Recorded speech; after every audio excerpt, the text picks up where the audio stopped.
is the Big O Show. This is the Big O Show.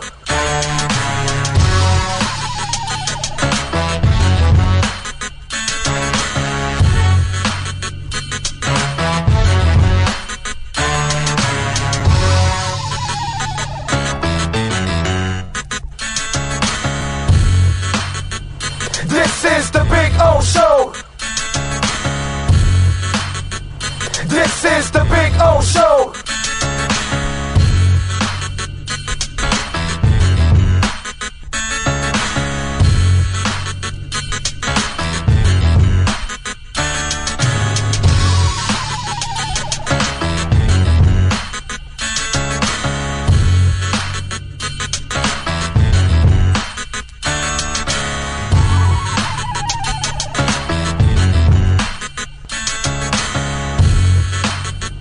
This is the Big O Show. This is the Big O Show. This is the Big O Show. When protecting your family is your priority, there's nothing more important than a roof above the people you love. Call Tommy B. Butts Jr. Enterprises.com, 954-735-9826 or 954-394-1411 and ask to speak to Tommy, the owner. They specialize in all kinds of roofs, led by their highly crafted, skilled, and professional roof mechanics. All of their previous customers have an opportunity to enter their bi-weekly drawings to receive free an exterior impact metal door. Please call for more details. That's Tommy B. Butts Jr. Enterprises.com, 954-735-9826 or 954-394-1411. Trust Tommy to fortify and protect what's most important to you, your family. With more than 62 years of litigation experience handling insurance disputes, Welton Rayum is committed to resolving even the toughest insurance claims quickly. At Welton Rayum, they don't get paid unless you win. They handle complex personal injury claims caused by the fault of another in both state and federal courts. They handle auto, trucking, motorcycle, slip and fall, and bicycle accidents. Call 954-966-4646. That's 954-966-4646. Welton Rayum can help. Oh, great. You have a doorbell camera. Now you have a front row seat to your house getting robbed. They're breaking into my house! Ooh, there goes the TV. I'm sure it'll turn up at the pawn shop. No, not the TV! Just because you can see them, that doesn't mean you can stop them. With Slogans, you get 24-hour monitoring, a free home security system, and professional installation. Plus, free doorbell camera, one that'll actually work for you. Get out of my house! Get out of the house! Call 1-800-ALARM-ME.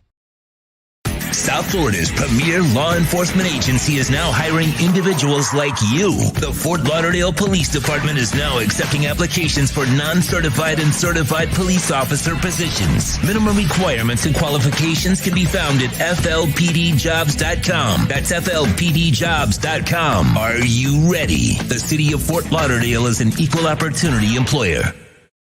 This is the Big O Show.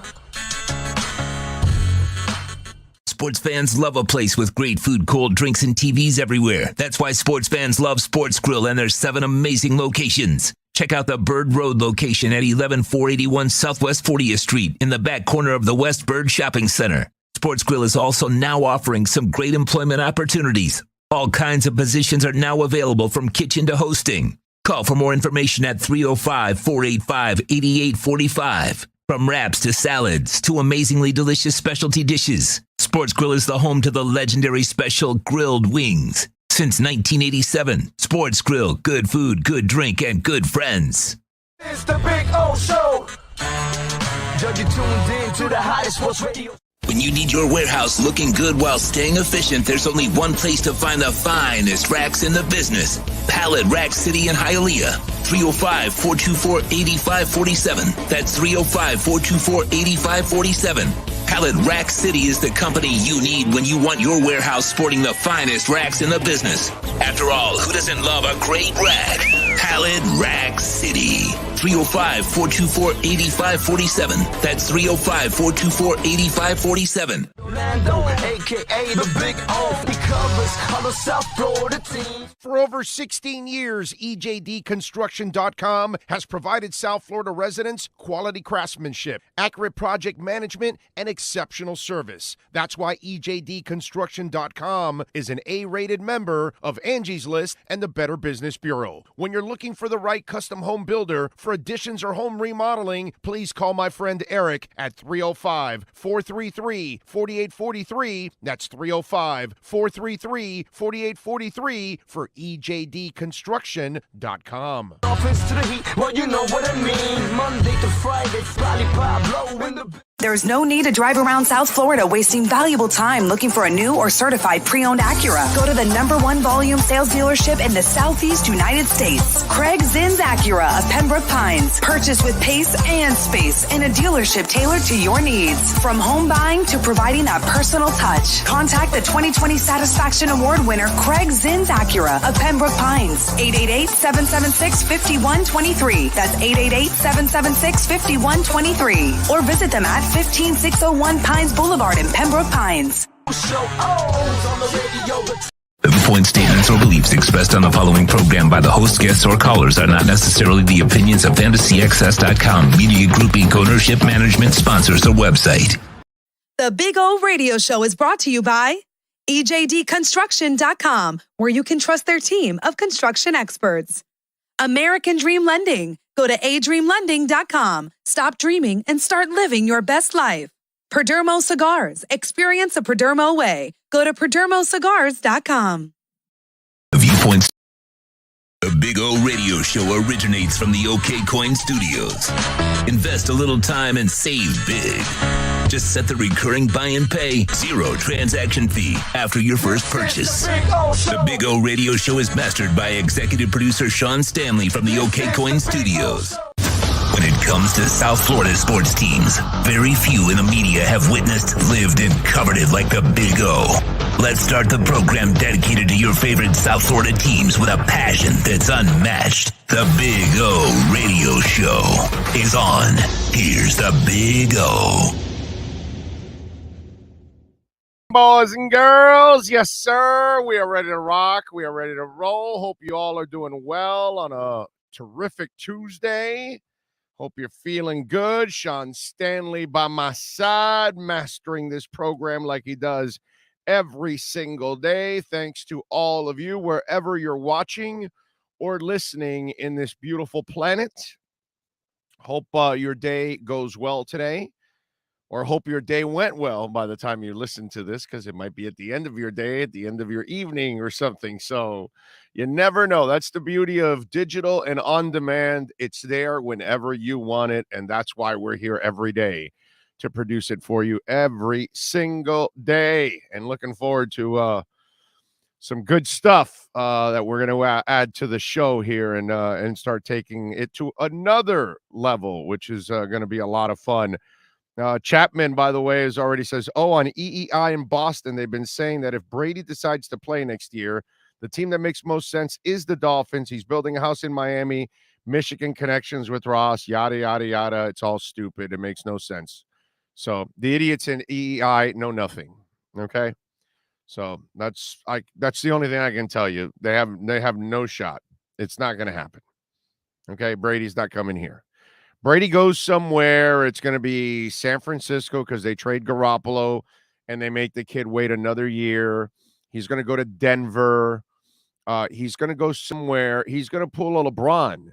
He's going to go somewhere where it's ready-made for a Super Bowl right there and then. So it has to be something that all he needs to do is elevate it at the quarterback position. Miami's not there yet. You have to build a whole line. You got to get the running game. You still got to fix the defense. No, that's not the case. So that's, listen, man, when you have nothing to talk about, you start coming up with stupid shit to just kind of fill the air. You know what I mean? It's just the way it is. You don't make an effort.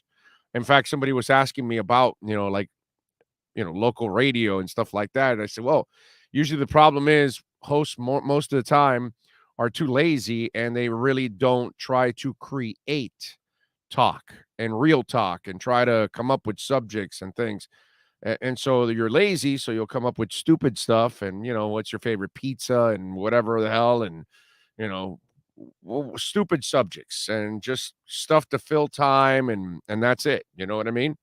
Or you could just sit and whine every day and then just, whine about the same thing and repeat the same material over and over again. So that's kind of the problem that goes on overall in this business. And so that's why it's a shame. That's why I think digital has grown so much, because it allows people to go hear what they want to hear without having to hear all the other BS that goes on. And okay, well, you don't know anything. You're not going to produce anything. So you're just going to screw around for, the next 10 minutes before you have to break for 6 more minutes, So I get it. It's just one of those things, but there's nothing to it, Steve, at all.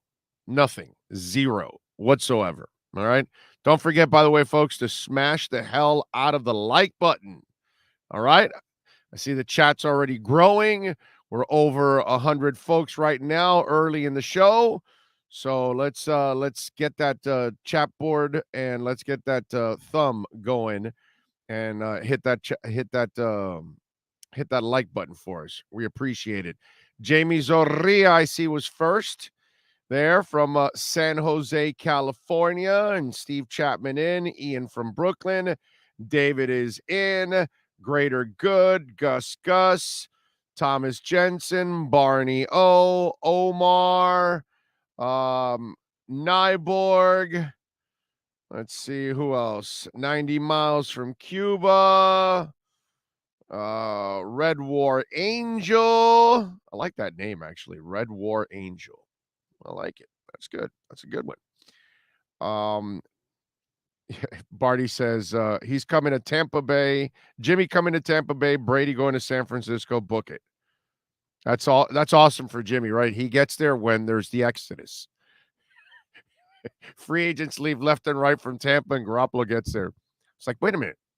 This is not the same team Brady had. That's terrible. Anyway, Nico Jones is in.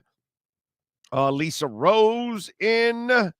Says, did you hear someone's knocking from inside the closet door? LOL. Jesse M.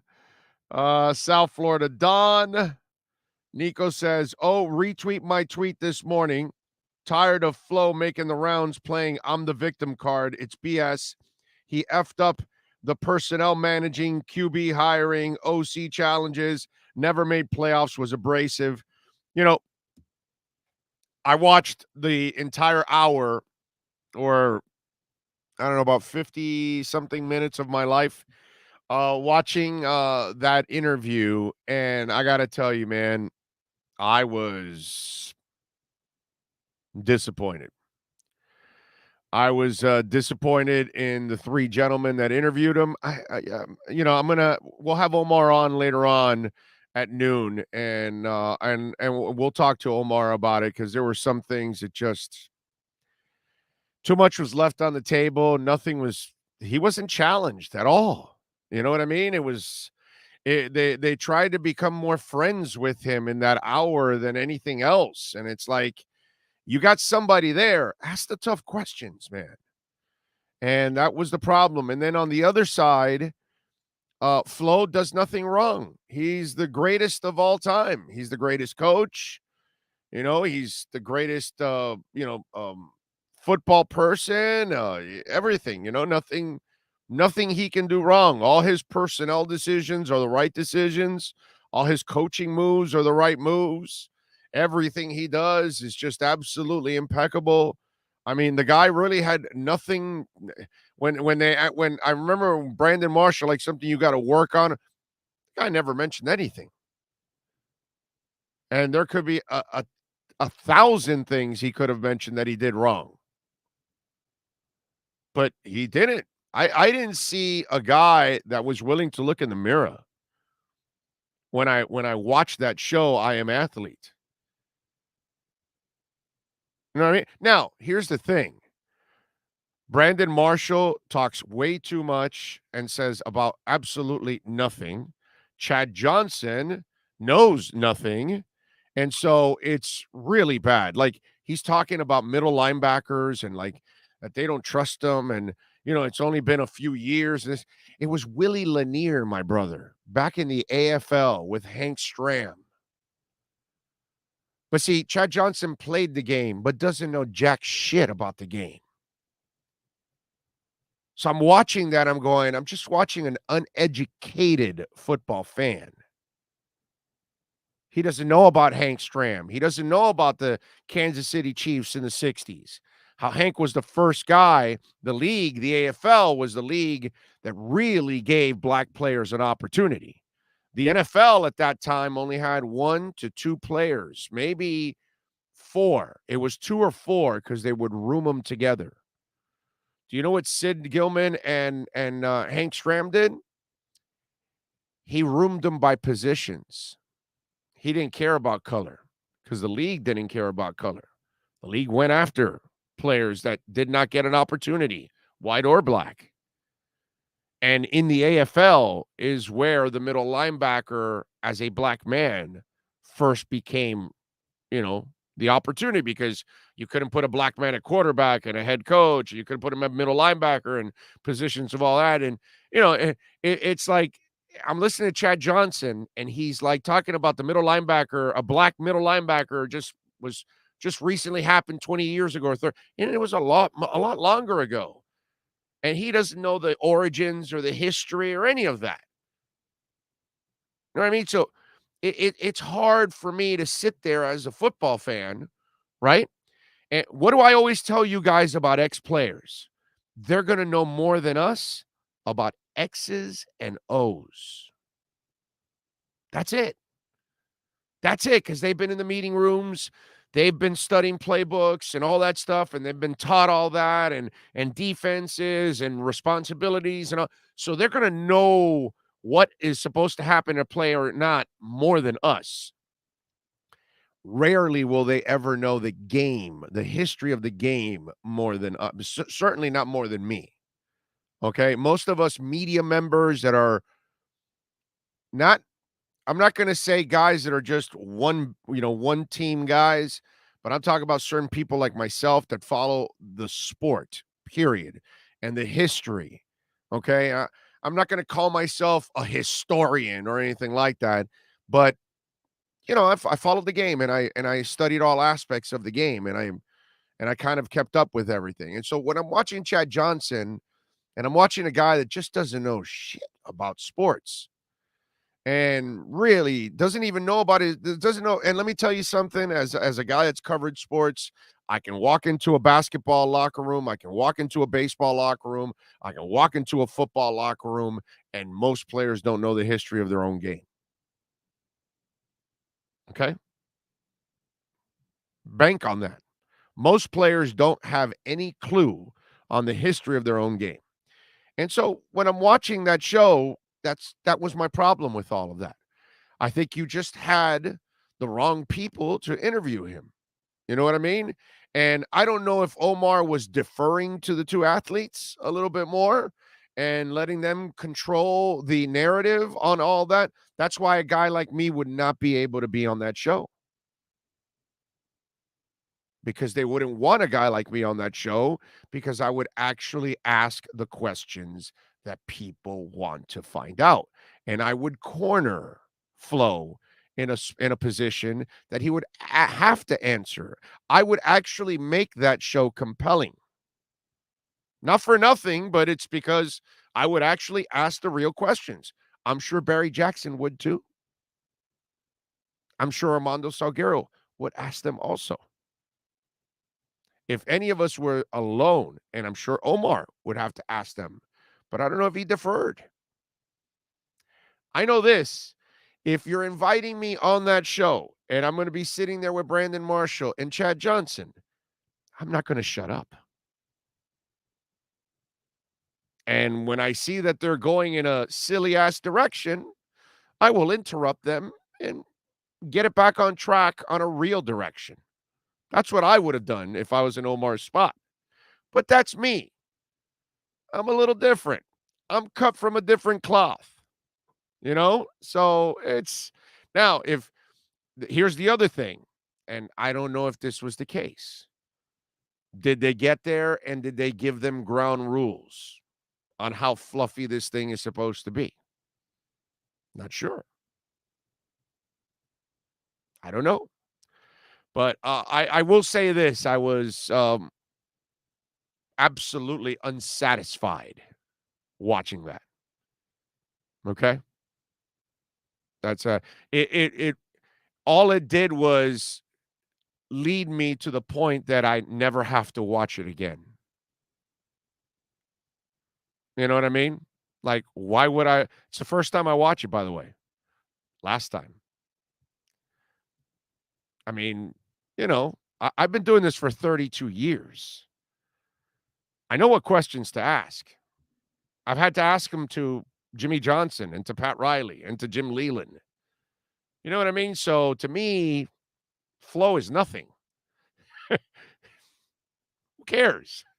I would have incinerated that man if I was there. But that's the difference, And listen, the same thing happened in the ACC media days when I was at QAM. And I went there and I was there with Joe Z. And I get it. It's fluff week. But you think I was going to get fluff with Al Golden? No, dude. No. I told Al Golden straight to his face that I don't believe in him, like a lot of fans. Why should we believe in you? Straight to his face. And straight to his face, I put him on the spot for a stupid-ass play that he ran. But that's me because if you're going to sit down with me, you have to understand we're going to ask the tough questions. And you're going to have to answer them. And I'm not going to let you dance around them or whatever. I'm going to bring you back to it. So, to me, that was the thing that I was disappointed in watching that interview in I Am Athlete. You had an opportunity to ask real tough questions. Like, when they were asking him, well, what is it that they were asking you to do? And he says, well, no, to lose games. But then there was no follow-up after that. None. So what else? What else were you asked to do that is not common? What else? Never followed up on it. And then Omar was smart enough to ask the question about, hey, the tanking they must have asked you about the tanking in the initial interview, right? And then they went into certain other tangents and he never followed up with it. And he let him go. And after Brandon Marshall talks a whole bunch of shit, I would have said, okay, Brandon, that's great. Coach, you never answered the question. Did they ask you to tank in the initial interview? Because you need to know if they asked you to tank in the initial interview. And if they did, then you follow up with, well, why didn't you quit right there and then? Why didn't you expose it right there and then? You would have had more leverage then than now. Now you look like a bitter human being, and you're using it as an excuse. That's how I would have done it. You had the man right there. You had the opportunity to ask the questions. I thought it was a complete swing and miss for an hour, is what I thought it was. I thought they all played left tackle and he was the quarterback. Let him off the hook. That's what happened. Unfortunately, that's what I saw. And we let him off the hook. That's all. And we let him off the hook. If you watched it, you know what I'm talking about. So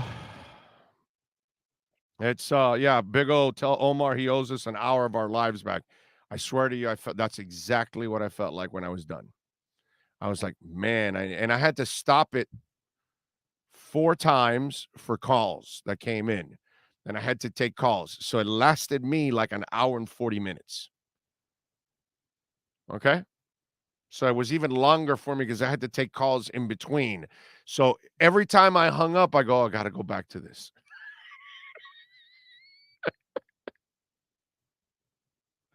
So, I thought it was a great opportunity and there are going to be good things in there. I learned absolutely nothing. And that guy, and I can tell you this, Brian Flores learned absolutely nothing. The worst thing that would have happened to him and for any other team would have been to give him a job right away because he would have done the same thing he did here. It's just, wow. It's just, oh, man, I got to tell you. And we let him off the hook. That's what we did. Let him off the hook. That's what I thought. So there you go. That's my assessment of that. And we will talk to Omar at noon about that. We got a loaded show as always. Cam Wolfe will join us at 11 a.m. Manny Navarro will join us at 11:30. And Omar Kelly will join us at noon. So there you go. Got a loaded show for you. And we'll talk. I can't wait to talk to Manny because the Charlie Strong edition, holy crap, man. God, what Mario Cristobal is doing there at the University of Miami is impressive. Okay. Let's hope he gets it done, man. Bring him on your show, Big O. Bro, come on. What is it? L-O or low?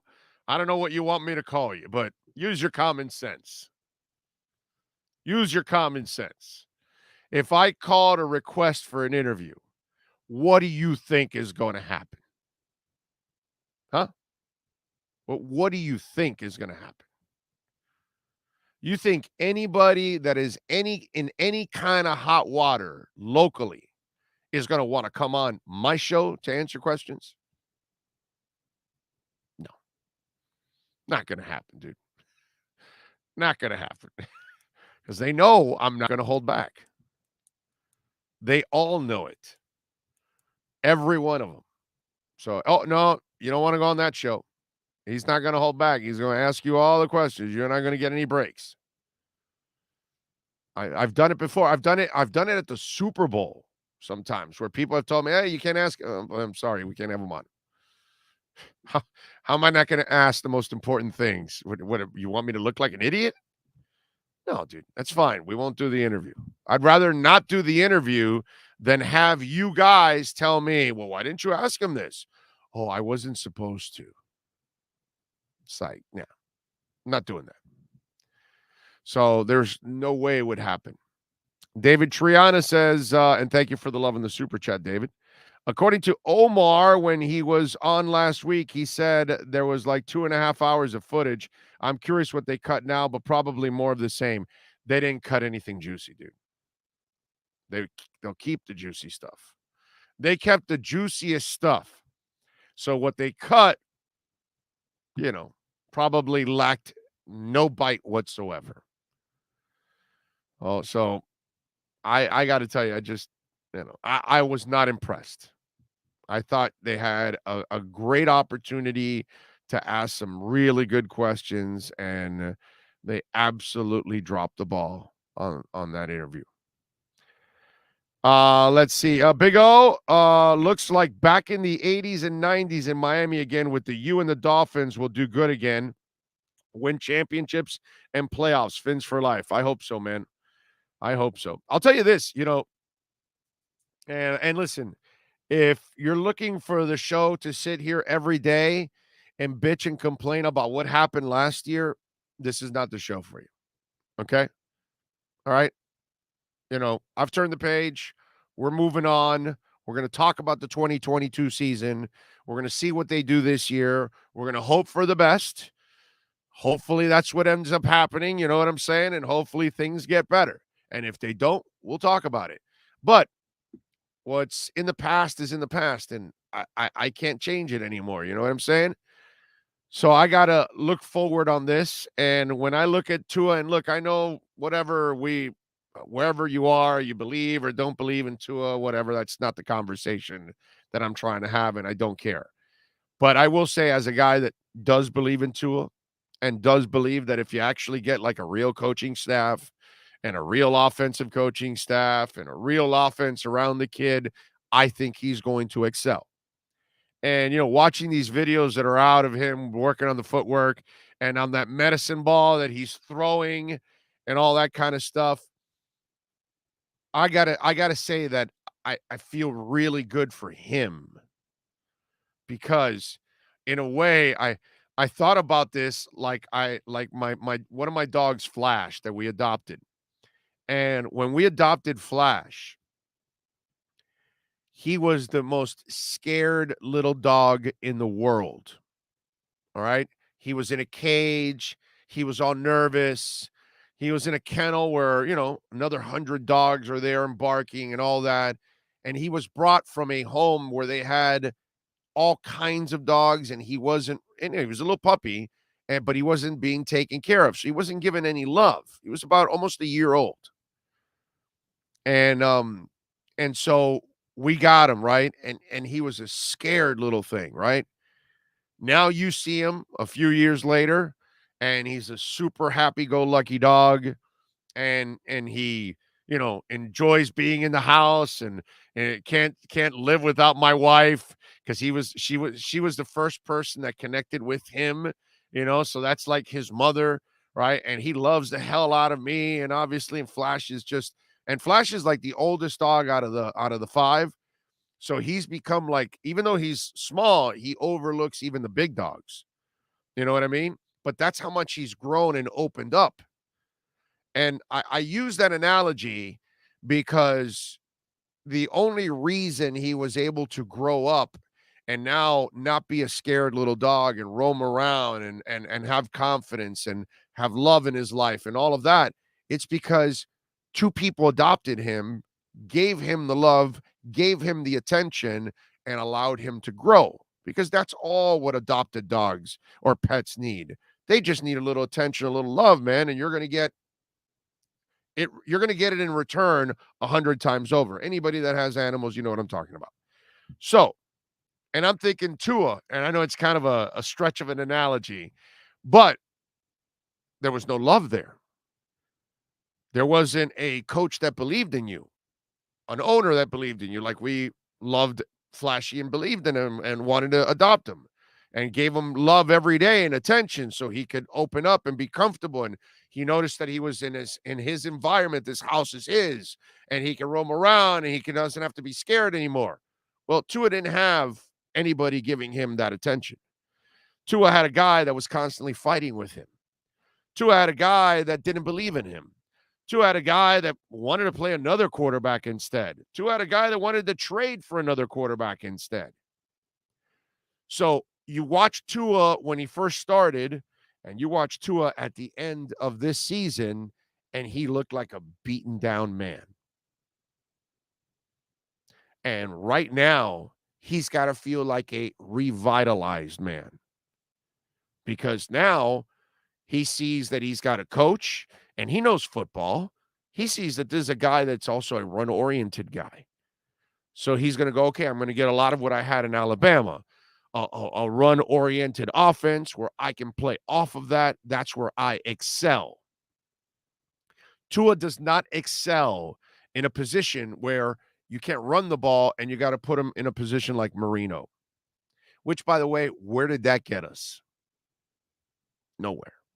So the bottom line is Tua now will have a chance to succeed because he will have a coach that is going to support him, and he's going to have a coach that is going to build properly around the man, which is really important, because you cannot succeed if you don't have the right weapons. Marino was lighting it up. In comes Jimmy, took away the audibles, took away Irving Fryer, took away Byers and Kirby. All of a sudden, the offense was not nearly as explosive. I wonder why. And that's Marino. But of course, let's leave the facts out. Let's not actually look at the facts. Let's just look at Tua and think he's supposed to carry the world. That's not him.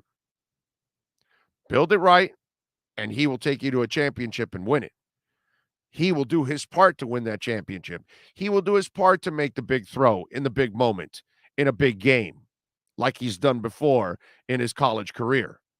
But in order for you to get that big moment, that big throw, and that big win from Tua, you got to get some people that can block and can actually run the ball. And you got to get somebody on the sidelines that can actually coach.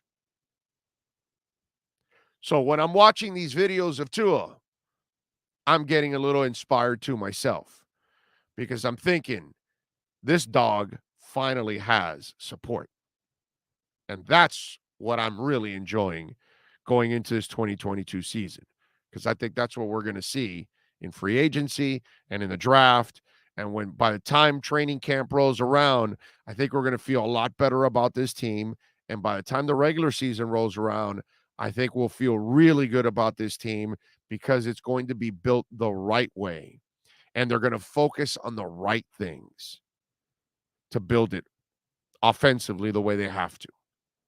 So watching Tua do all those workouts kind of gets me energized too, because I feel good for him that finally he has what he needs. You can't come into this league and you're constantly fighting. I mean, look, let's talk about that. You get drafted, or you go on to a job somewhere. You're a new doctor, you're a new lawyer, you're a new teacher, you're a new salesman. Any job that you're doing, any career that you have to start to establish things. Salesperson, connections, right? Doctor, you got to start building your patients and all of that, or your practice and all. Everything is kind of a building block, right? And in this process, that's how nothing is easy, right? Whether you're going to be a surgeon, whether you're going to have a practice, whether you're going to be a salesperson, whether you're going to be a teacher, none of it is easy. Most of us can't be teachers. We dealt with them all of our lives, but trying to do their job, we probably couldn't, right? Because it's incredibly hard. Well, it's the same thing as being a quarterback. You can't get into the highest level in the NFL, and then all you're going to do is fight constantly, because they're not supporting you. And I got to tell you something. I can kind of compare it to my radio career at times. At times, I wasn't considered for certain positions that were available. And I could have filled those positions, but they never put me there. And they never supported me to that point. More often than not, they never supported me. But I think that with this show, we kind of prove that if I get some of the vehicles I need, we can excel, right? I mean, we're averaging over 80,000 downloads a day. Think about that. 80,000 downloads a day. So something's going right. We're doing something right here. We're doing something right a hell of a lot better than anything that's going on at QAM. Or do they have anything on 790? I think it's just a gambling thing, right? Oh, no, they got the morning guys, because they're going to replace Joe when he leaves. So, but either way, you think any of them are averaging 80,000 in a week? Not a day, a week. Maybe 2 weeks. Maybe 3 for some of those shows, or 4. So, I mean, really, seriously. So you cannot go in somewhere and then you're constantly battling everything. That's kind of how I always felt in radio. I always felt, no matter this, I will say about everybody that I've worked with, pretty much, except for satellite. They never really went all the way to support me. But that's the case. But but I'm the cat that's never going to give up anyways. So I'm going to fight. You know what I mean? I don't cower in a corner and back away. And neither is Tua. He's going to keep fighting. But the good thing is now he's got somebody to fight with. But you get into this league at the highest level and you run into a coach that didn't want you and is doing everything possible for you to fail practically. Because that's exactly what Brian Flores was doing to Tua Tagovailoa. He did everything in the book for the kid to fail. And he was successful. He was successful at sabotaging this kid. Some of it purposely, and some of it out of pure incompetence. Because obviously, Flo couldn't find anything on offense. He could never build a staff. Life is hard enough as it is, man. And if you're going to start a job, a career, and then you've got, which I'm sure plenty of you have started jobs and careers where you had a lot of stuff going against you, and you got to find a way to overcome. Personally, for me, it kind of took me, I guess 30 years to overcome some of the stuff that I wanted to overcome in radio. I had to get to digital in order to kind of overcome it. Luckily, I'm willing to fight for a while. Hunter Butler, thank you for the love on the super chat. He says, if you had to pick one team to be back to what they used to be, to who you got, the Canes or the Dolphins I'm 19 years old, so I haven't experienced any success. LOL. My brother, the Canes will never be what they were. That's not going to ever happen again. That was too good of a run. It's just so hard in college football. I would never, ever expect Mario to do that. If he does it, thank the Lord. But I'll tell you this. I don't know about, and the Dolphins to be what they were, in the 70s, that's also a lot to ask. I'll keep it simple, Hunter. I think Mario Cristobal is closer to a championship than the Miami Dolphins. Okay? That's what I think. I think it's not easy either way, but I believe it'll be easier for Mario to win a national title before Mike McDaniel can win a Super Bowl. Let's just hope both are great and give us some great entertainment. But, of course, we all know the Panthers are the team closest to a title. Okay, so let's be honest with ourselves now. Okay, the Panthers are the franchise that is closest to being a dynasty. Okay, all right, nobody is set for a dynasty. Nobody is winning a title right this second here. But if there's a team that's closest to a title, it's the Panthers. And if there's a team closest to a dynasty, it's the Panthers. Because they are the best team in the league. They are proving they're the best team in the league, and they can easily win it this year. I can't say that about the Heat. I can say the Heat has a chance to win the NBA title this year. They do. They have a chance. I really believe that. But the Panthers, I expect the Panthers to be in the Stanley Cup Finals. They're that good. Football Focus, thank you, sir, for a little love on the super chat. He says, how do you feel about Flores' new coaching job? I talked about it on Saturday on a podcast. You can go back and check out the podcast. It's all there. Big O Radio Show. Maybe you might be new. I appreciate the super chat, but I don't repeat material. It's all there, okay? But I'm happy he took the job. I can tell you that. But I went into it a lot more on Saturday, and the podcast is all there for you. I think Sean even put it up on video too. So you can listen to it on audio or on video, and you can subscribe there, Football Focus. I appreciate you, man. Thank you for supporting the show. For those of you that don't know and you're kind of new to the show, when we talk about something, we then move on. All right? It's digital. So everything is recorded. Everything is there. You're able to rewind. You're able to listen on the podcast.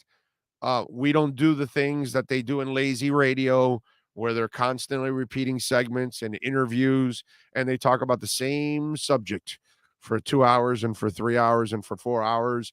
And that's because they're lazy, and that's because they have no more content. Okay. So we kind of move on. All right. It's nothing rude or anything like that. It's just better for you, the consumer, because now we move on and we give you more content in the process. Okay. By the way, Perdomo Cigars, a proud sponsor of the program. Oh, that 20th anniversary. I love, baby. Check it out. Go check out the full line of Perdomo Cigars. And have you been to the retail store at 5150 Northwest 167th Avenue? You should check it out there, man. And by the way, when you do go, tell them that Big O sent you, so that way they know. All right, because, we want the folks at Perdomo to know that you're listening to it here, and, you're getting your Perdomo. Now, you can go to your nearest cigar bar and reach for your Perdomo cigar. Nothing wrong with that, folks. I completely understand. And you're showing the 20th anniversary, 94 rating from the Cigar Journal, man. I love that cigar. It's full flavored. It is an absolutely awesome smoke, folks. I've been smoking Perdomo cigars for over 20 years. And listen, whether it's the Habano or the 20th anniversary, I'm telling you, Perdomo Cigars is a cigar brand like no other. It is well constructed. And when we talk about, by the way, Connecticut, the Sun Grown, the Maduro on the 20th anniversary, for me, folks, I normally like the Maduro because it's got that rich flavor. And of course, when we talk about a Perdomo cigar, it combines a beautiful bourbon barrel aged wrapper with thick, high priming binder and filler. And the tobacco gives each blend a balanced complexity with layers of rich flavors, smooth and elegant aromas. And that's exactly what I love about a Perdomo cigar. The way it's constructed, the way it smokes, all the way through, quality. And that's Nick Perdomo from day one. And those of us that have been smoking Perdomo cigars, you know exactly what I'm talking about. So whether it's the 20th anniversary, whether it's the 10th anniversary, whether it's the ESVs, you name it, go to the retail store, 5150 Northwest 167th Avenue in Miami Gardens, right off of the Palmetto Expressway, and tell them that Big O sent you. They will take care of you there at Perdomo Cigars. All right. Stop looking at yards and look at impact plays such as sacks and turnovers. I guess another conversation. Okay. What do we have here? 30th anniversary of the undefeated team. We better be good next year. 30th anniversary. No, it's a lot longer than that, dude. It's 50. 70, 72, well, 73 and 74, right? Technically. So we're approaching 50 years, dude. 50 years of undefeated. Now 30. It's been a while. Big O, how you think Minka feels now? Yeah, it's that's going to be fun with that reunion. On Saturday, I addressed that whole reunion thing with Minka. Why wasn't Tua not mentioned in that interview, but they put out a trailer talking about him? I mean, I don't know what to tell you. Big O, how tall are you? Did you play any ball? You look pretty damn tall in your pics. I'm 6'1", played a little football. I played baseball, football, basketball all throughout. When I got to high school in 10th grade, did a little football, quit, started partying. I started in the summer leading into 10th grade. And when I noticed that everybody else was, out partying and I was practicing, I said, yeah. And so I went to party.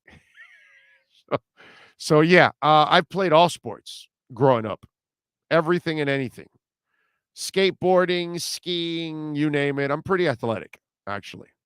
So yes, I played it all. Did I play it at a high level? No. I partied at a high level. It's the 80s. Okay, it's not like I was going to the Hall of Fame in anything. All right, so I'm pretty realistic about it. So I thought it would be better to go out with chicks and go to the beach and hang out at Waikiki and 81st and Marco Polo and all throughout the beach. It's just one of those things we did back in the days. Ask anybody that went to Hialeah High or HML. The 80s were a special time. So I'm there sweating my ass off as a T-bread. And I said, yeah, no, this is not for me, bro. I'd rather go to concerts, go to the beach, skip school a lot, hang out with the ladies. Yeah, that to me was kind of the living, So I chose that direction instead of continuing my high school ball. Let's see. Hall of Fame for smoking weed. Yes, there we go. There we go. Weed, cigars, heroin, hash. We're smoking it all. The Dolphins are taking their sweet time re-signing Gesicki and Agba. I'm starting to think they are letting them walk. Free agency hasn't started, my brother, so you don't do it ahead of time. You kind of do it and you wait for things to develop a little bit.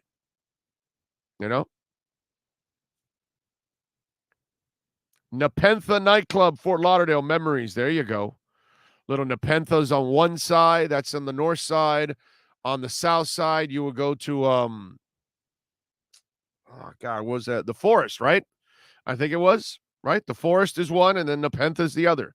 Dade County in the Forest, Broward County, Nepenthes, of course. You and Billy partying, always.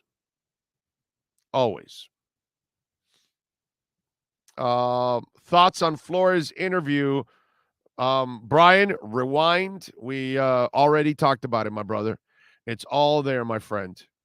So I kind of spoke my piece on it a little earlier in this hour.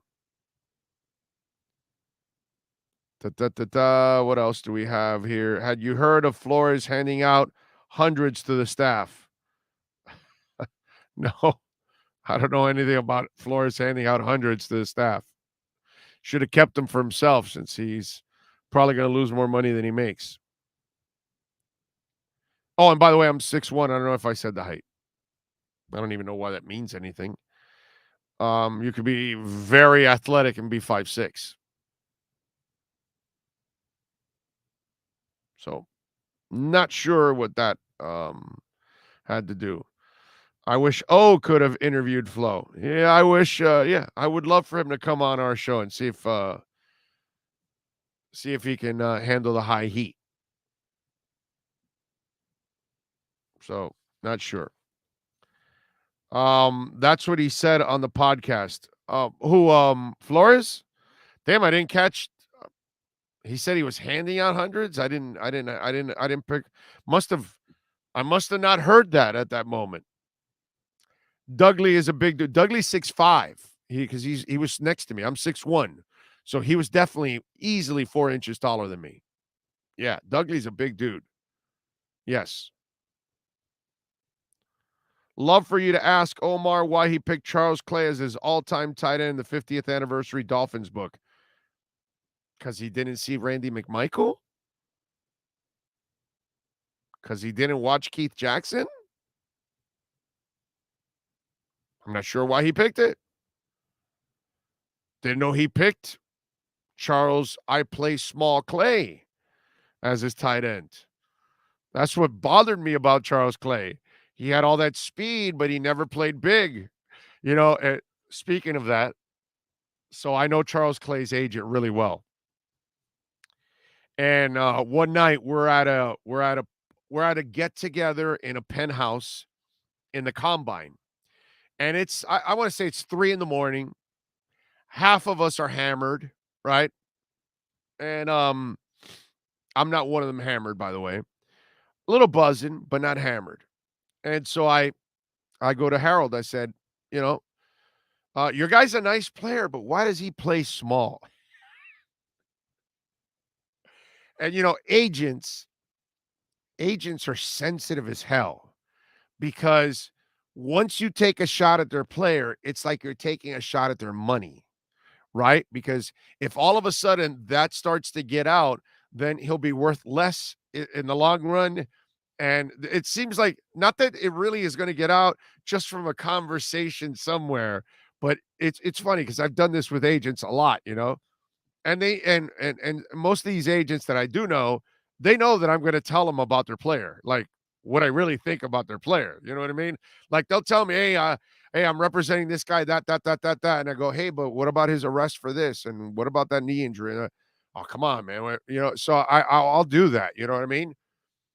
So I told him, Charles Clay's got some nice speed, but dude, he plays too small. He never gives anybody a big target. He doesn't go up in the air. Which go look at Charles Clay's career. It's never up in the air. It's never a big target. It's all down low, practically. Like 98% of his catches. And you want tight ends to have range. And if you look at Charles Clay, there was no range. Right? And it really can't be argued. You just got to watch it, And Harold lost it.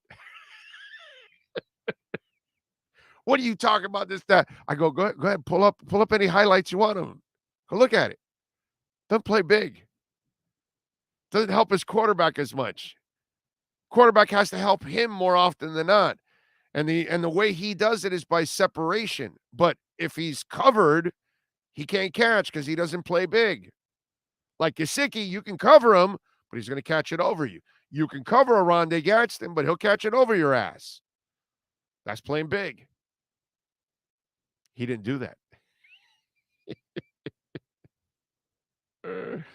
Yeah, Keith Jackson was awesome. Way better than Charles Clay, dude. Way better than Charles Clay. Okay? Like, not even close.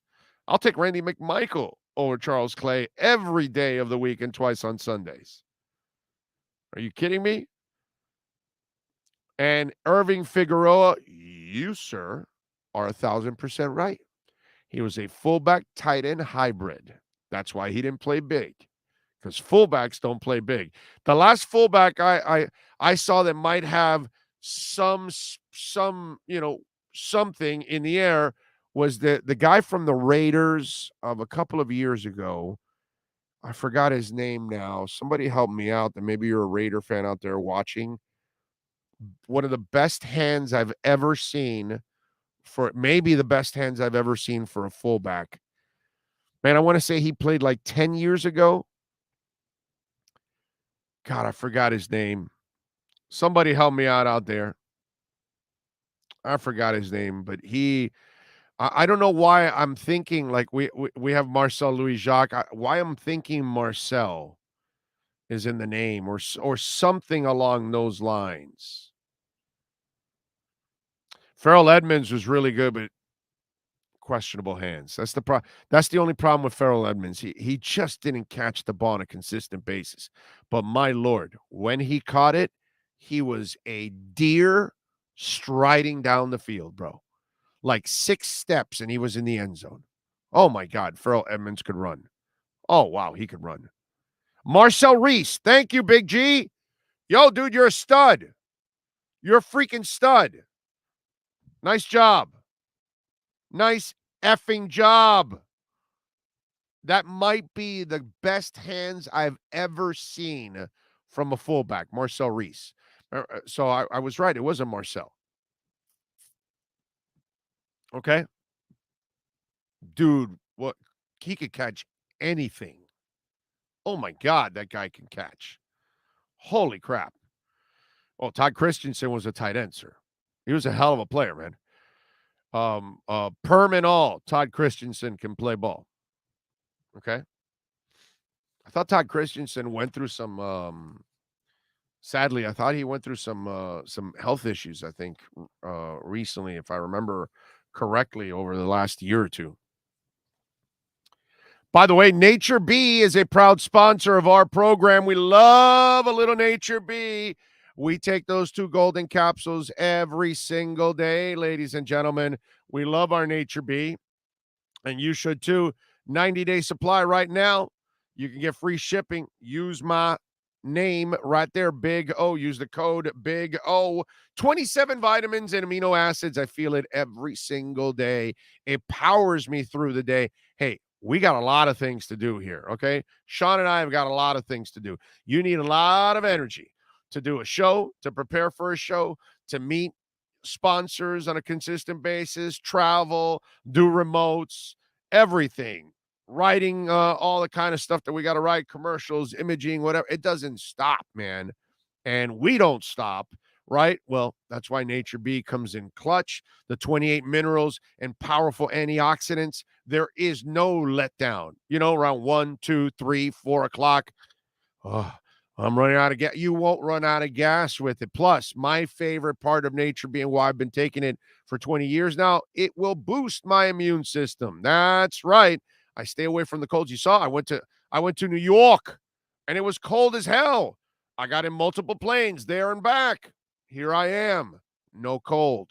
It's a beautiful thing, folks. That's why I tell you, you got to go with Nature B. Go to the website, natureb.com. Sign up for the 90-day supply. Get free shipping. Use my code Big O. The code is only good for the 90-day shipping. If you buy anything else, the soaps, you name it, the lip balm. They've got so many great products there on the website. But if you buy anything else, the code is not good. It's only for the 90-day supply. But check it out for yourself. Feel the power of pollen. And yes, it's all natural. Made in clean, green New Zealand, baby. So it's great for the kids. My daughter's been taking it since she was young. She's been taking Nature B practically her whole life. Okay? Because I think we started giving it to her like she was like 6 or 7. And since then, she's 22. She's been taking Nature B for a while now. So you can too, man. Boost immune system. Those 2 golden capsules will do it. Go to the website, natureb.com. And if you order the 90-day supply, use my code Big O. All right. It's a beautiful thing. What else do we have to talk about here on Le Programme? Panthers, by the way, are back in action tonight, taking on Nashville at the FLA Live Arena. Heat are off till Friday. It's this whole thing. We had to wait a while for the Panthers, and now we got to wait a while for the Heat. Kind of sucks. Now, the good thing is that tonight we get the Panthers all alone, and we don't have to share the television, and we don't have to go back and forth. You know what I'm saying? Devin Jordan, thank you for the love on the super chat. He says best Dolphin tight end was Jim Crash Jensen. Devin, he wasn't really a tight end. He was kind of a halfback, fullback, hybrid tight end in a way, like to steal the line from the other gentleman that he was talking about with what's it called? Mr. Small tight end. I forgot his name now. But anyway, so I don't know if I would label Jensen a tight end. I would label him one of the most clutch sumbitches that has ever put on a Dolphin uniform. Are you good with that? Because I'm good with that. Because that's pretty accurate. Right? One of the most clutch sumbitches to ever play in a Miami Dolphins uniform. Jim Crash Jensen. All of us that watched him loved him. And by the way, Charles Clay, that's it. Thank you. Craig Sebring, thank you for the love on the super chat. Remember, folks, you can also make a donation through Cash App or Venmo at Cash Big O Show. We get the whole donation there. Here we only get 70% of it. YouTube takes 30% of it, okay? So Cash App or Venmo, Cash Big O Show also is another place where you all can make a little donation and help out the program. And thank you, Craig. Appreciate you. Steve M., a little love on Venmo. He says, just so you'll know, the pollster that was most accurate in 2016 and 2020 asked American Democrats if they support the bank and crypto seizures Canada is doing without court orders, and 55% of it said, this ain't JFK Democrat Party. Steve M., I don't know if you know, they weren't able to get any of the cryptocurrency. I don't know if you know that. Okay? So they never seized any crypto from anybody. They can't. They asked the company that's part of the cryptocurrency exchange, and they said no, we don't collect information, and we don't do that. So no. So there you go. I just watched on video yesterday a guy got $9,000 in Bitcoin. He got $9,000 and cashed it in, and they had $9,000 of money right away. So actually, the Canada situation has magnified why Bitcoin is needed. So yeah, they tried, but they failed. Can't get a hold of crypto. You can't control crypto. No government controls crypto.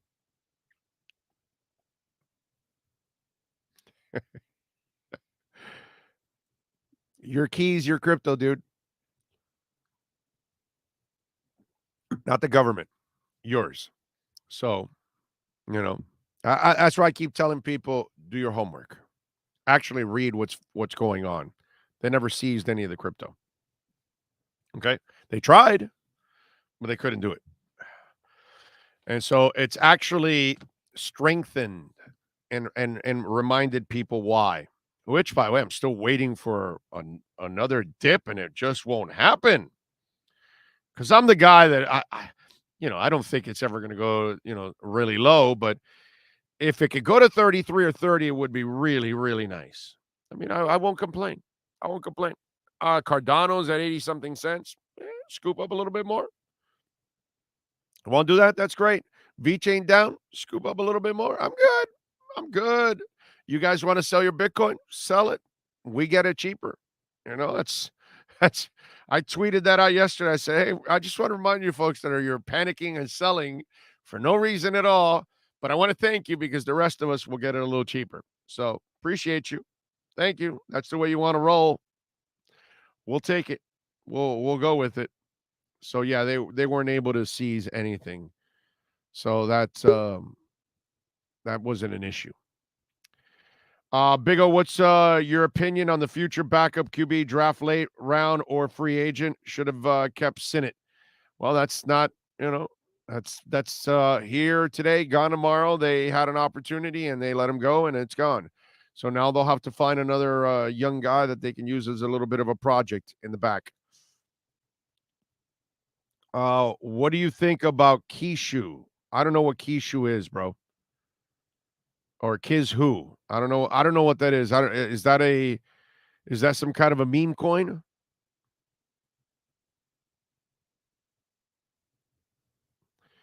Big O, can you ask Omar Kelly about the exchange between him and Ocho Cinco? Did you catch it?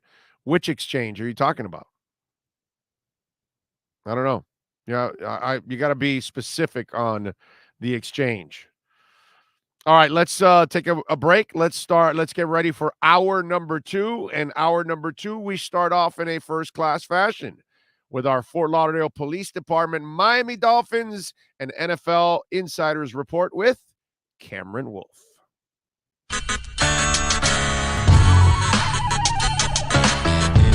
When you're ready to purchase a new home loan or refinance the one you have, American Dream Lending will make sure your loan experience is easy with fast approvals and quick closings. With many loan programs and competitive rates, now is the time to turn your dreams into reality. Ask about special financing for veterans. They never charge an application fee and you will work directly with one of their experienced loan professionals. Stop dreaming and contact American Dream Lending today, 786-802-1727 or online at adreamlending.com. When protecting your family is your priority, there's nothing more important than a roof above the people you love. Call Tommy B. Butts Jr. Enterprises.com, 954-735-9826 or 954-394-1411 and ask to speak to Tommy, the owner. They specialize in all kinds of roofs, led by their highly crafted, skilled, and professional roof mechanics.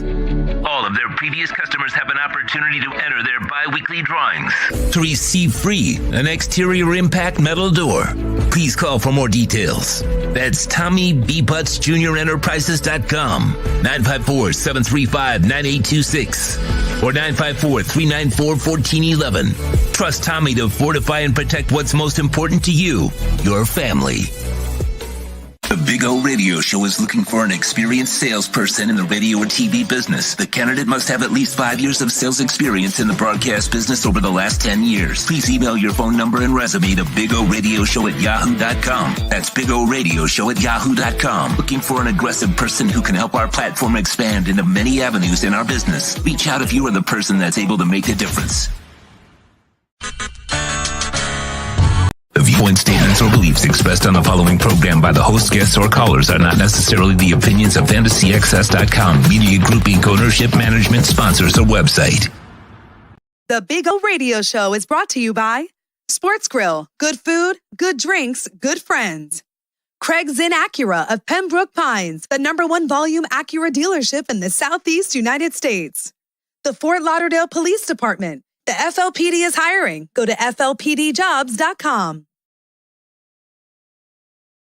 We unleash the Wolf Pack as we get the latest in the NFL and Miami Dolphins with our Fort Lauderdale Police Department Pro Football Report with insider Cameron Wolfe. The Fort Lauderdale Police Department is an equal opportunity employer. The department is now hiring uncertified and certified police officers. Go to FLPDjobs.com. Here's NFL insider Cameron Wolfe. All right, there he is, the man, the myth, the legend. That is Cam Wolfe. How you doing, baby? How you feeling? I'm good, man. Big O, what's up with you? Loving life, man. I'm liking those Tua videos. I was feeling good for him when I saw those videos. Why? Because if it's hard to get motivated for someone that may not be supportive of you, and when he walks in that building now, he's working hard for himself, but he also knows that maybe there's somebody working for him now. And I think that that's really, really, man, in life, we all need support, right? Whether it's your child or whether it's your parents or whether it's your teammate, whether it's your coworker, we all support each other one way or another to, help each other and guide each other and build each other together, help each other and strengthen each other.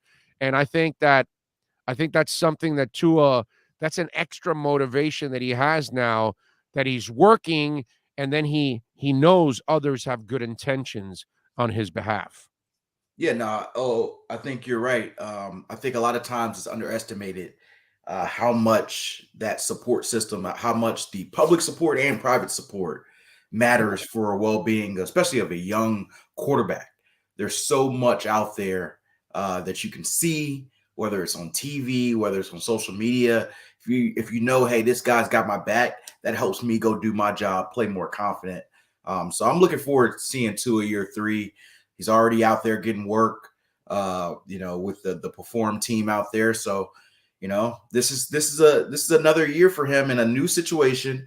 I am curious how long it takes him to pick up the playbook and the new staff and all the elements, but it does seem like it's positive vibes out here, which is what you want if you're a Dolphins fan.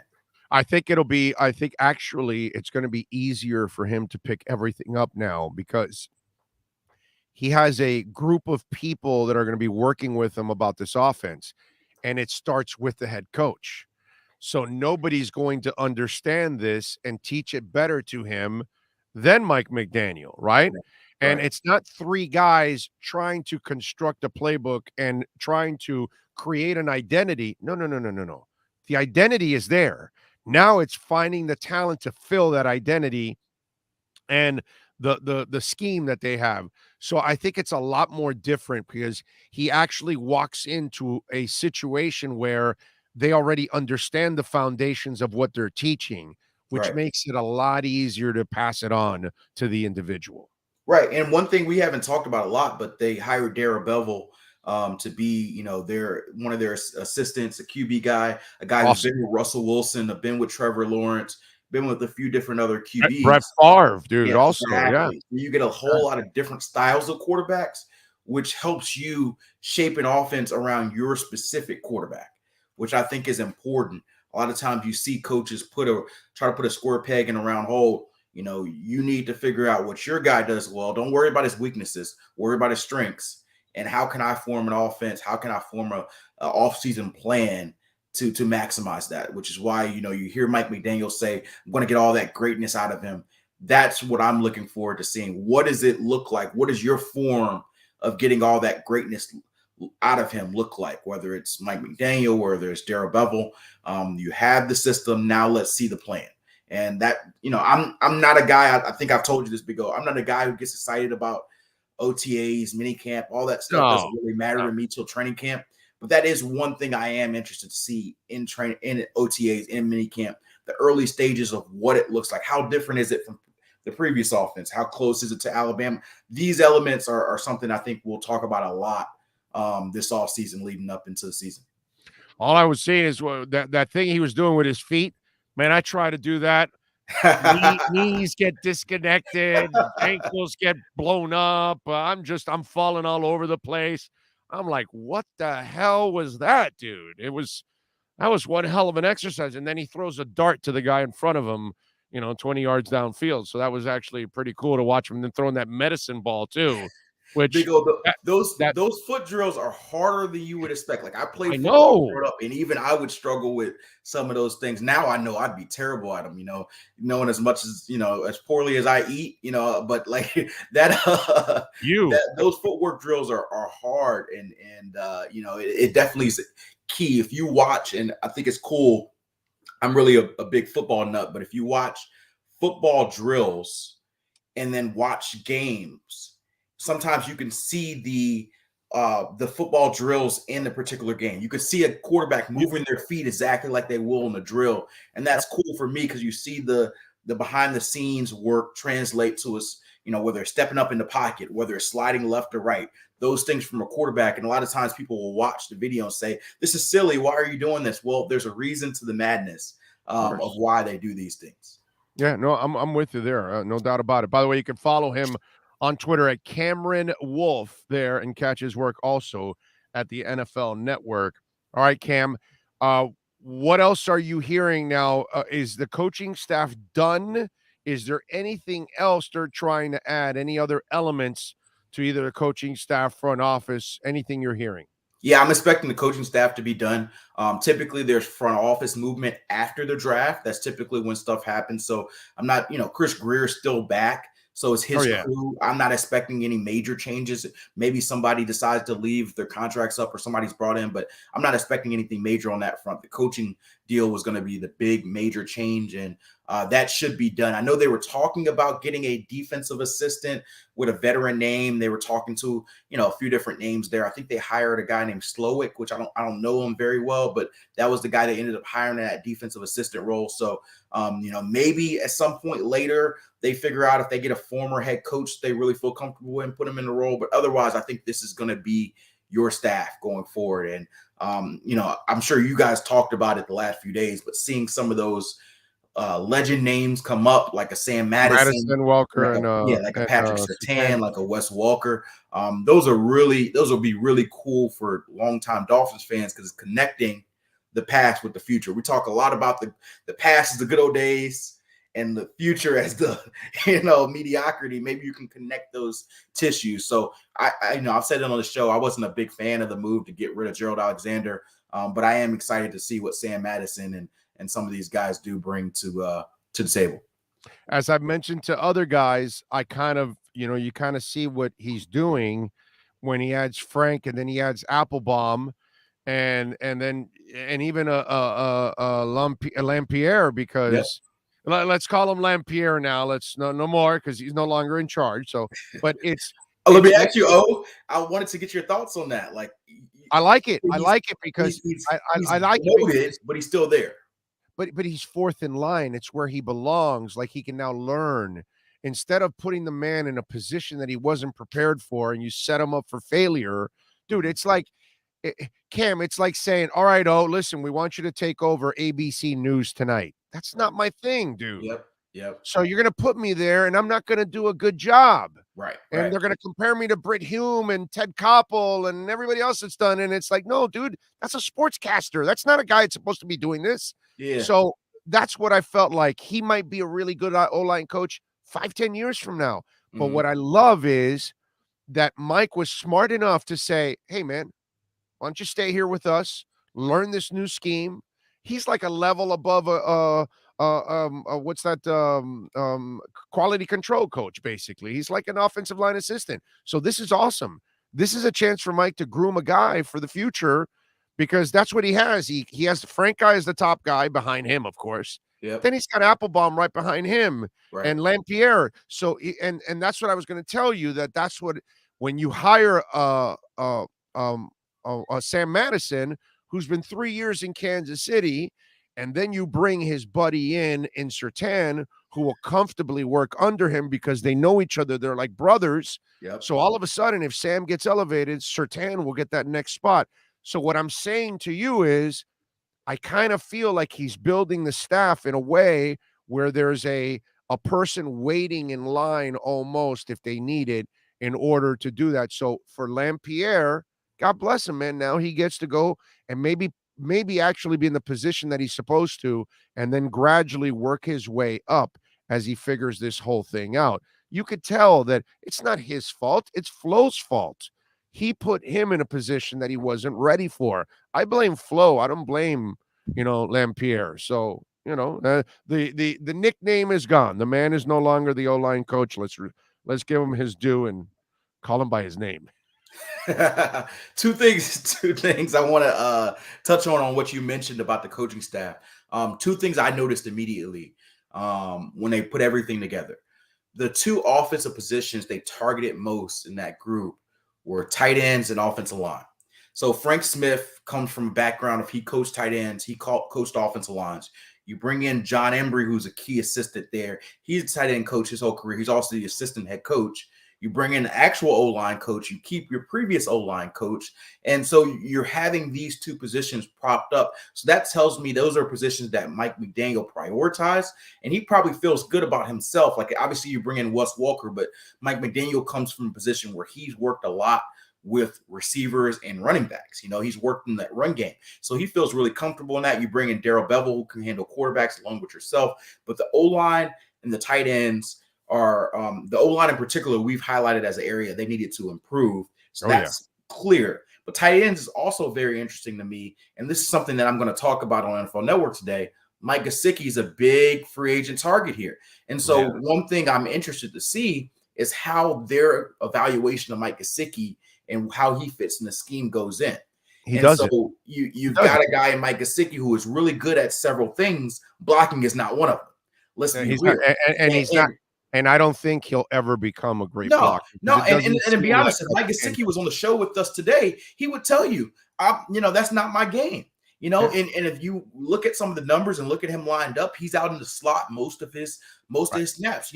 He's really a big receiver more than anything. So you have to see how much do you value a guy like that. And I'm torn on it because that's one of Tua's top weapons. Tua loves him. He loves Tua.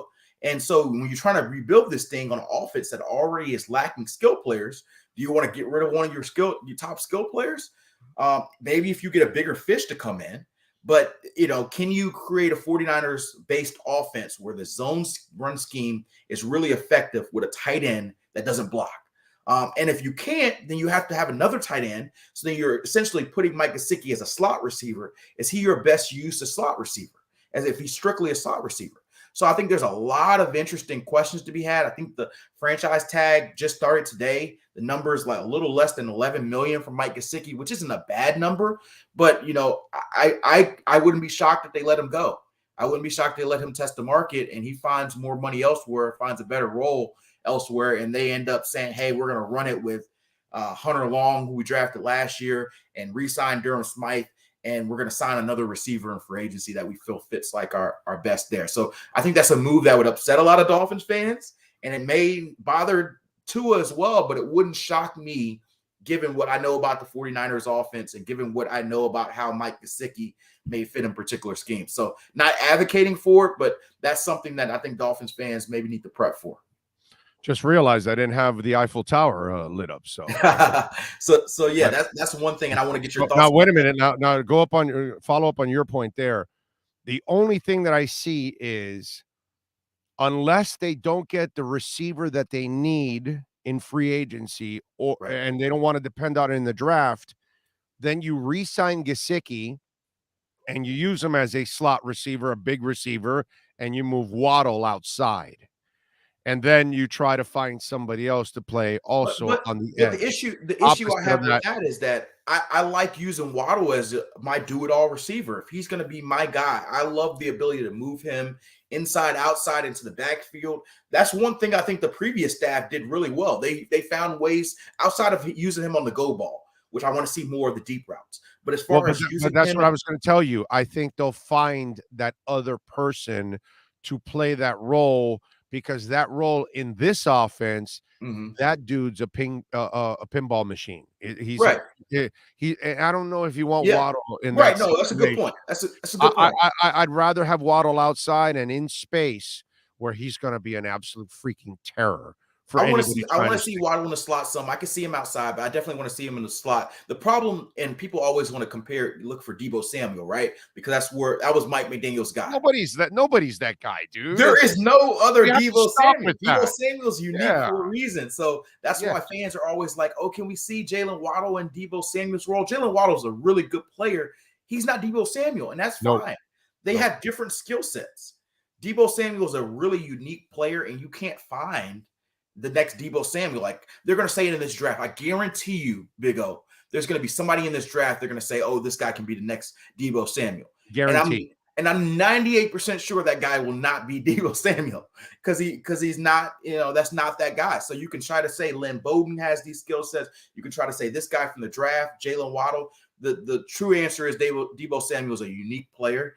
And so I think that's going to be a very interesting conversation in those meeting rooms about Gesicki, about what type of receiver do we go after? Is it a free agency? Is it a draft prospect? We know they got Jalen Waddle right.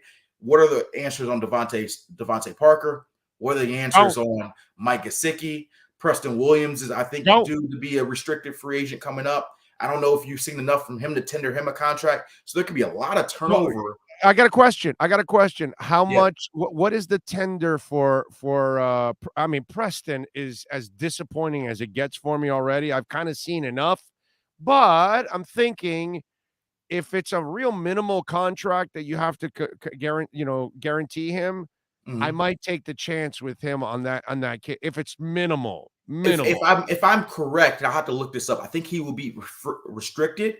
So if so, that might be like somewhere between the $2 to $3 million range, which is probably a little bit more than you want to pay for what he's seen. But he might be a guy that you don't tender, and then you try to re-sign him for the minimum. Right. But that's an interesting question, because you got guys in that room like Albert Wilson or Alan Hearns, who I don't know if you've seen enough to come back either. So you can't go into the offseason with one receiver and Jalen Waddle. You got to keep somebody, I think. No, but I you could keep Bowden, you could keep Waddle, you can keep, who am I thinking of here? There's one more guy that I would keep. Hollins. And then you go out, and then Mac Hollins is a free agent too, so you're gonna have to re-sign him. He's not gonna be expensive. His hat because he's not gonna be expensive. Maybe $2 to $3 million a year, I'm guessing. But he's a core special teams guy and a guy that I think you probably want to have back. And that's some bitches around the ball all the damn time. Yep. He's a guy that'd be perfect as your number 4 or number 5 receiver. A guy who, if you need him to start, you feel comfortable with it, and he's a core special teamer. That's a guy that I would definitely prioritize.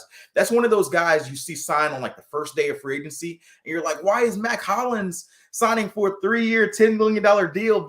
But that's because a team prioritized that and said, hey, we need this guy back. Even if it's only a $3 million deal, we're going to bring him back. So I'd see them re-signing him.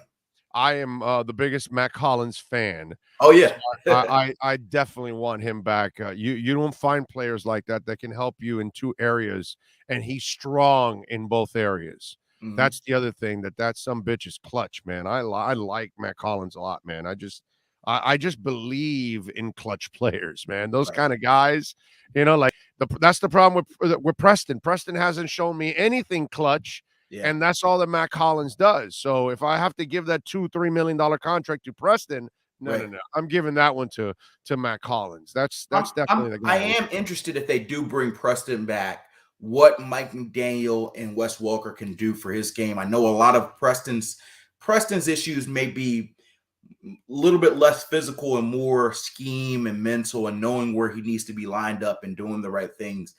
maybe they could simplify things for him to help him out in that realm. Obviously, he needs to stay healthy as well. But I still remember that guy as a rookie where, I remember Juwan Howard telling me this guy's going to be a number one receiver.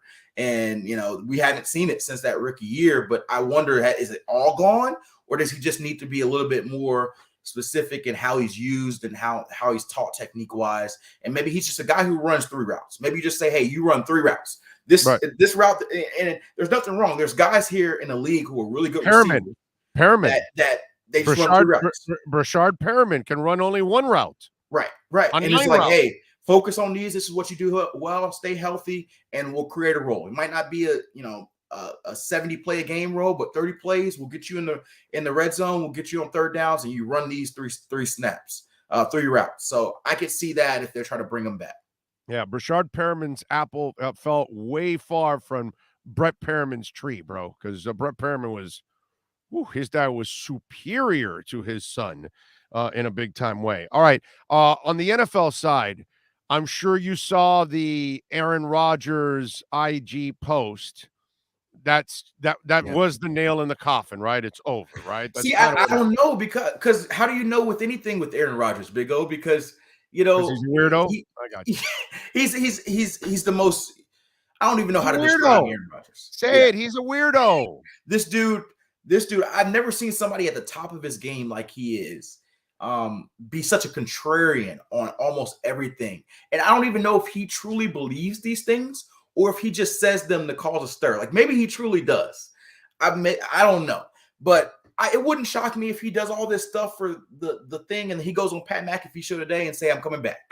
Like, how would that shock you? What are you going to say? It's who he is. So I did think it was interesting. Like people have already started to do their context clues, and one of the photos is the one game he was missing for COVID, and they showed a picture of him in the national anthem as the missing guy between Randall Cobb and Devontae Adams, and people were saying that's his goodbye, and he's saying a lot of stuff in the past tense. So he's dropped a lot of stuff over the last couple months to say things are getting better. But let's also remember that last offseason things were really bad, and what's your gut tell you? My gut tells me that he's back in Green Bay next year. Oh, my gut tells me he gone. Really? He gone. See, I think that my gut tells me he was gone last year, and he just played a charade the entire year and yanked people's chains like maybe. You were saying. Maybe. And there was just kind of the icing on the cake, and he's out of there, bro. So they didn't win it. They didn't win it again this year, so he's gonna leave, bro. He's gonna go. Who's got the next team? Denver, San Fran. I'm on my way. If Aaron Rodgers leaves, I'd expect him in Denver. I've heard too much bubbling up there. They obviously hired his former OC. That's the connect. I think he's in Denver or Green Bay this year. But the reason why I still think Green Bay is where I'd put my money, if anything, is because recently we've seen some bubbling of quarterback change.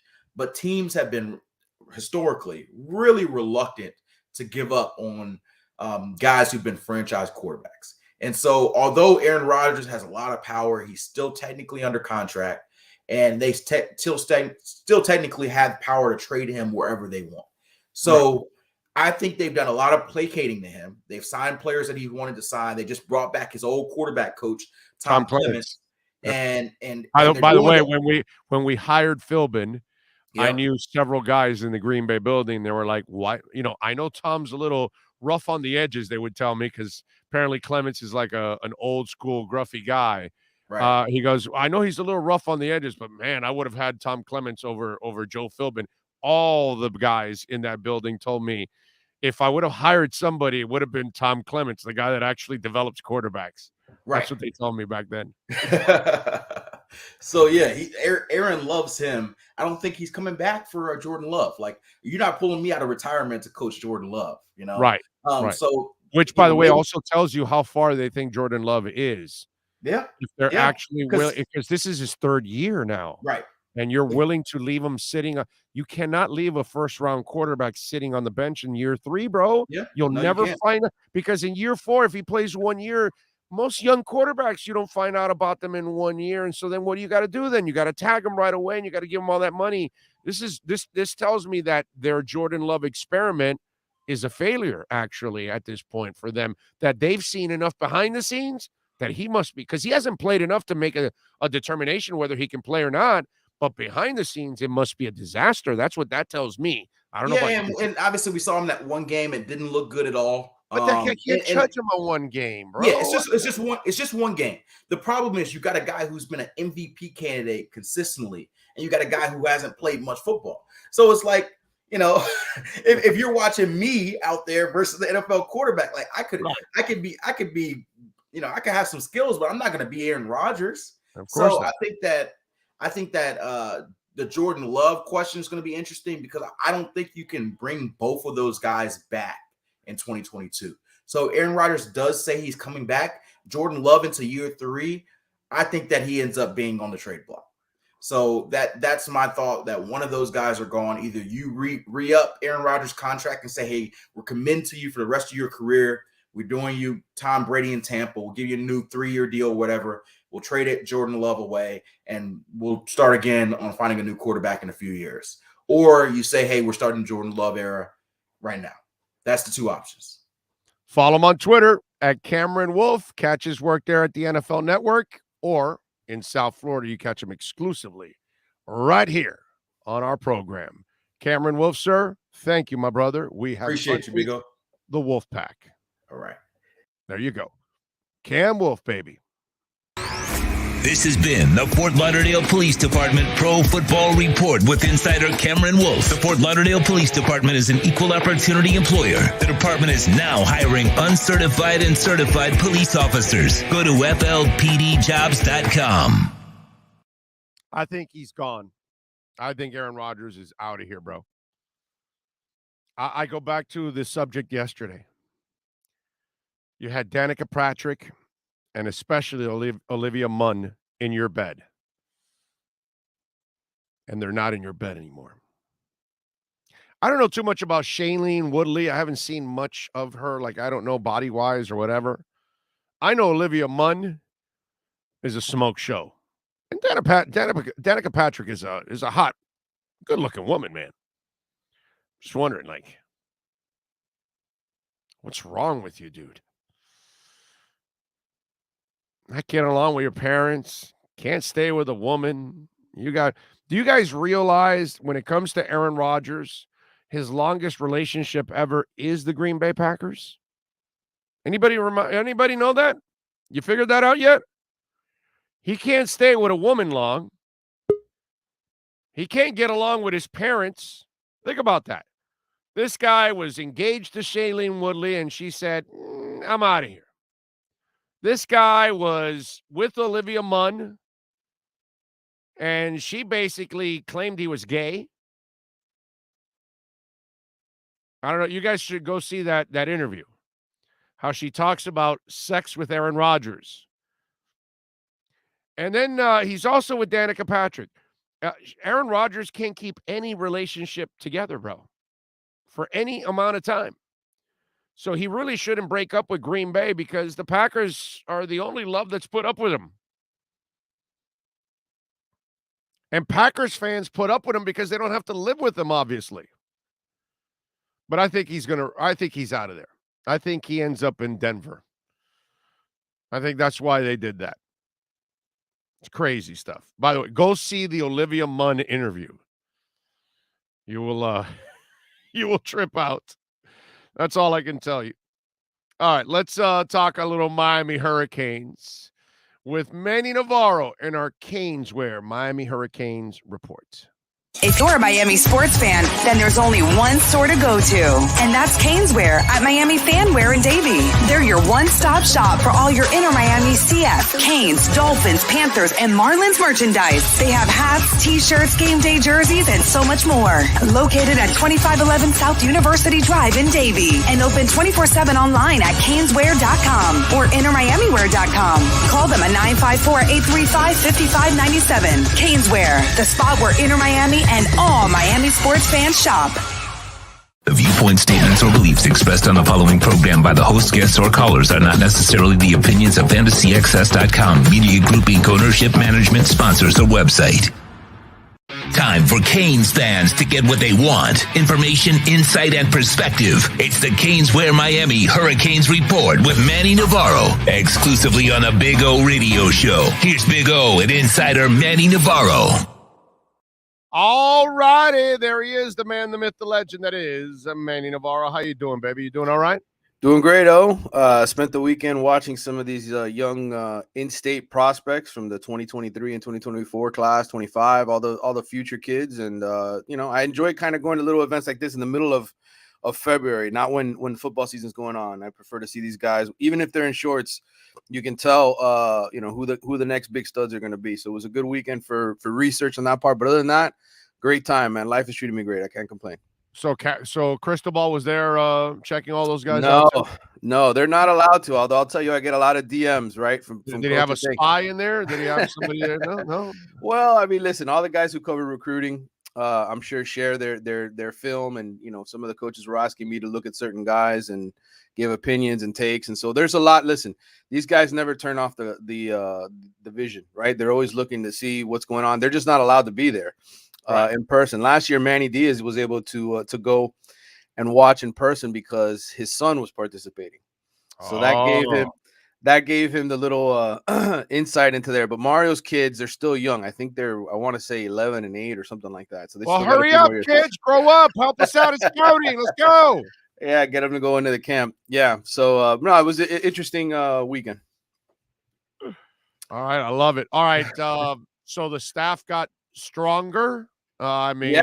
Pardon the pun. Saw that move, and I from New York where I was, I saw that move, and I said, "Holy crap, this guy ain't messing around." No, so this guy's gonna coach your linebackers.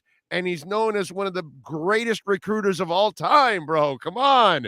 He was a pain in the ass for the University of Miami at times. Yeah, he really is. And, I think of Charlie Strong, and I think of somebody, I compare him to Randy in a lot of ways, because both of them defensive coordinators who coached and recruited really, really well for years and years and years. Randy obviously just never got as many opportunities to be a head coach right after Miami. Has no personality. Right. I'm sorry. Well, but both of those guys, when it came to getting kids, recruiting kids, and having the right kind of approach to it, they were excellent at their job. They've been excellent. And so that's the way I've always viewed Charlie Strong as, and I hate to say this because I like Randy, but I almost hate this. It's almost like a better version of Randy, slightly better version of Randy. I would say so. Yeah, he's got a personality. Yes, definitely. But very similar. And I think, ultimately, he was with the Jaguars obviously last year. I had heard a couple weeks ago his name floating about, but it just didn't seem like a reality. But, Mario keeps figuring out ways to get it done, man.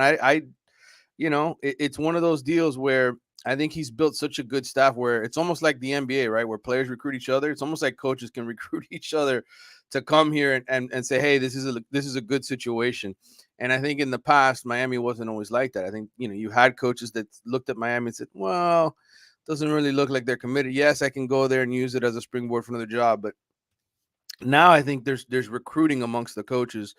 A guy like Kevin Steele, I'm sure who crossed paths many times with Charlie Strong.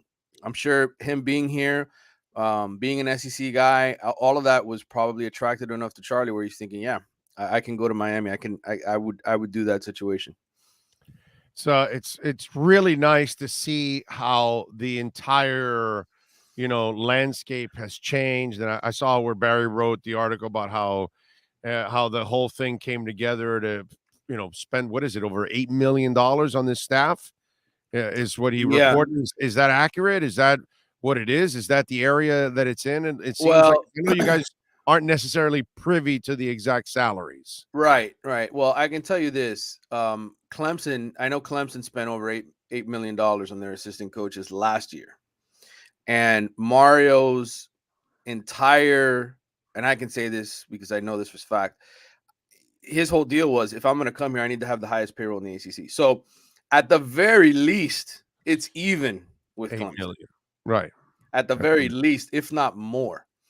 So That's what I could offer you as far as number amount. I think, if there's ways that they can work out getting the elite defensive end coach or the elite tight end / special teams guy here, they're still look, if they can find a way to do it and get that guy to come here, I think they will. But I don't know. We'll see. We'll see how this all sort of ends with the 2 vacancies that are left. But I think they spent a pretty penny on a lot of these coaches. Yes. Ruiz, have you heard anything lately about the stadium or anything like that? Tropical Park or anywhere else? Listen, he's doing his thing. I'm not going to knock him for his hustle, but no, the only thing I was knocking him for was Coral Gables High, bro. Eso una locura. There was no way he was going to get that. God bless you, Mr. Ruiz. I wish you the best, my brother. Get it done, but I know you weren't going to get it done at Coral Gables High. There's no way. That was the only thing that was crazy about that story. But Tropical Park, dude, that's a perfect spot, actually. So I'm just saying, can the miracle of all miracles happen? I still think we're a long ways away. And to me, until I see sort of the University of Miami involved with Ruiz and having these conversations, which last I checked, that hadn't happened yet as far as stadium. Remember, Miami's lease is through 2032 at Hard Rock. So until we cross that barrier where I think Miami's administration is actually having these conversations with Ruiz about a stadium, I still look at this as exploratory. I still look at this as a guy who's trying, but he still has a big step to cross. And that, to me, is, once you're working with the university, then I see that as real. All right, good stuff there. All right, on the recruiting side, I know we're on the down part of it, but any word on transfer portal stuff? Yeah, I don't know the exact rules there when it comes to transfer portal, when they can or cannot take guys from it or go or whatever. I think it's all about whether you got room and space for guys, and where are they at now in the space part? Well, officially, I mean, I still have them at 87 scholarships. Now, that's before guys arrive. Now, that's after guys arrive here in the summer. Right now, currently in the spring, I think they're under the 85 limit. So, but you have to have kids that are going to be leaving, right? You have to have kids that you have to get to that 85 number. So at some point, that's going to happen. We had one transfer, I think, a week ago with the Larry Hodges kid, the tight end. I would assume there'll be some others, but there is a kid that's out there locally who was a starter at West Virginia for 13 games last year, Daryl Porter Jr. You might remember that name, Daryl Porter.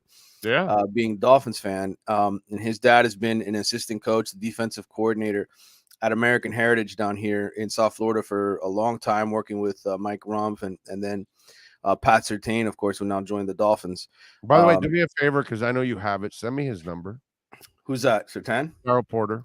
Porter? Okay. I want to get him. I want to get him on the show because I still need to apologize for it to him, just for the hell of it. So okay. You know the story, right? No, I don't. I don't know the story. I'm the one that told him he was cut.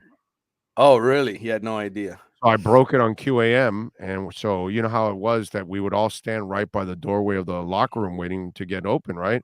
Right. So I find out that he got cut, and so I reported on QAM, hey, Daryl Porter, one of the cuts. And so we walk in, and normally you would see the locker room empty, right? Dude, Daryl Porter's standing there trying to get dressed or whatever.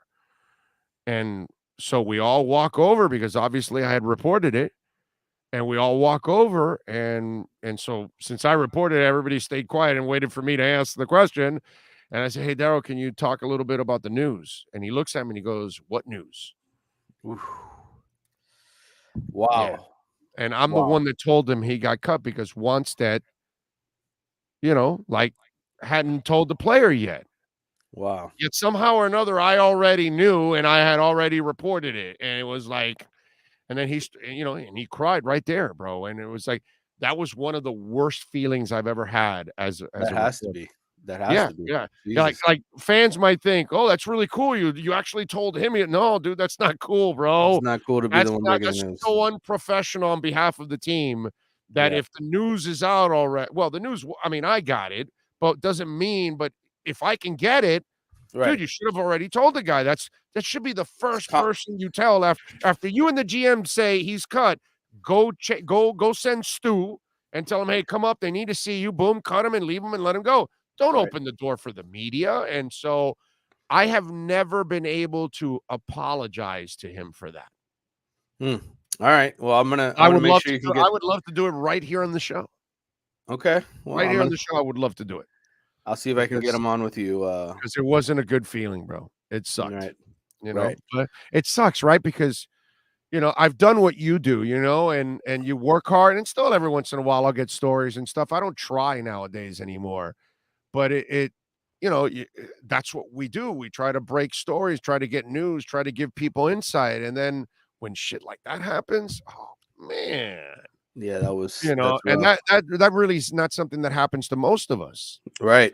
It's just rare. It has to be so incompetent above, but that kind of tells you the way things were.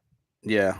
Well, he I talked to him I want to say a couple months ago when I was down at American Heritage. Like I said, he's been working there for a long time now. And his son played there. And he's he really enjoys coaching high schools. I can tell you he takes a lot of pride in helping kids. Great dude. Great dude. Great dude. And his son was a good player, went to West Virginia. He got into the transfer portal about a week ago, and Miami's one of the 4 finalists to get him. You look at PFF, which I always do because I think they do a good job breaking down film and analytics. And if Miami were to get him, he'd be the second best cornerback on the team in terms of the way he graded out last year. He started 13 games. He'd be right there with Tyreek Stevenson. So getting him through the portal is a possibility. He's one of the potential transfers here in the next couple of days or whatever, whenever he makes his decision. So we'll see. But that's the Daryl Porter story for now. That's the Daryl Porter Jr. report for now. Okay. All right. Good stuff there. What are you working on The Athletic so folks can check you out, my friend? Yeah, 2023 recruiting. Obviously, I just came from that camp, so I'm going to have a little report off of that. Some of the key kids, Richard Young, who's a 5-star running back. I talked to him. I talked to a couple of these 4-star offensive linemen and defensive linemen. Mario Cristobal texts these kids every day at 4 a.m. when he gets up. I mean, this guy's just relentless. You hear the kids talk about it, and they're just like, man, this is great, to have a head coach who's like this into wanting to talk to us. But even Mario Cristobal's 4 a.m. text doesn't top some of these other schools. Ohio State, they literally are texting Richard Young every 15 minutes, somebody on their staff over there. He's the number 1 running back in the country. And so I'll have a report on all that kind of stuff. Hopefully later today. I was cutting up video because I wanted video clips to be. I know people want to look at these kids physically. Look, what does this guy look like? Right? They always ask that question. Right. Yeah. So I was cutting up video clips of some of the quarterbacks, some of the linemen, and then posting all that. They didn't look like Navon Donaldson. No, some of these kids look. Some of these kids look legitimate. There's some pretty good offensive linemen. They're just not. Some of the best offensive linemen really are from the Orlando area. I asked him, did they look like Navon Donaldson? He answers, no, some of these kids look legitimate.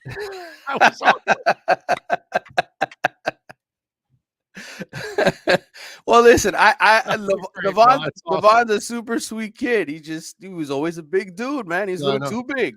Yeah. I'll say the Peyton Kirkland kid from Orlando is kind of built like Navon. He's kind of built like Navon, but Miami will take him. He's huge. He's mammoth. He moves well.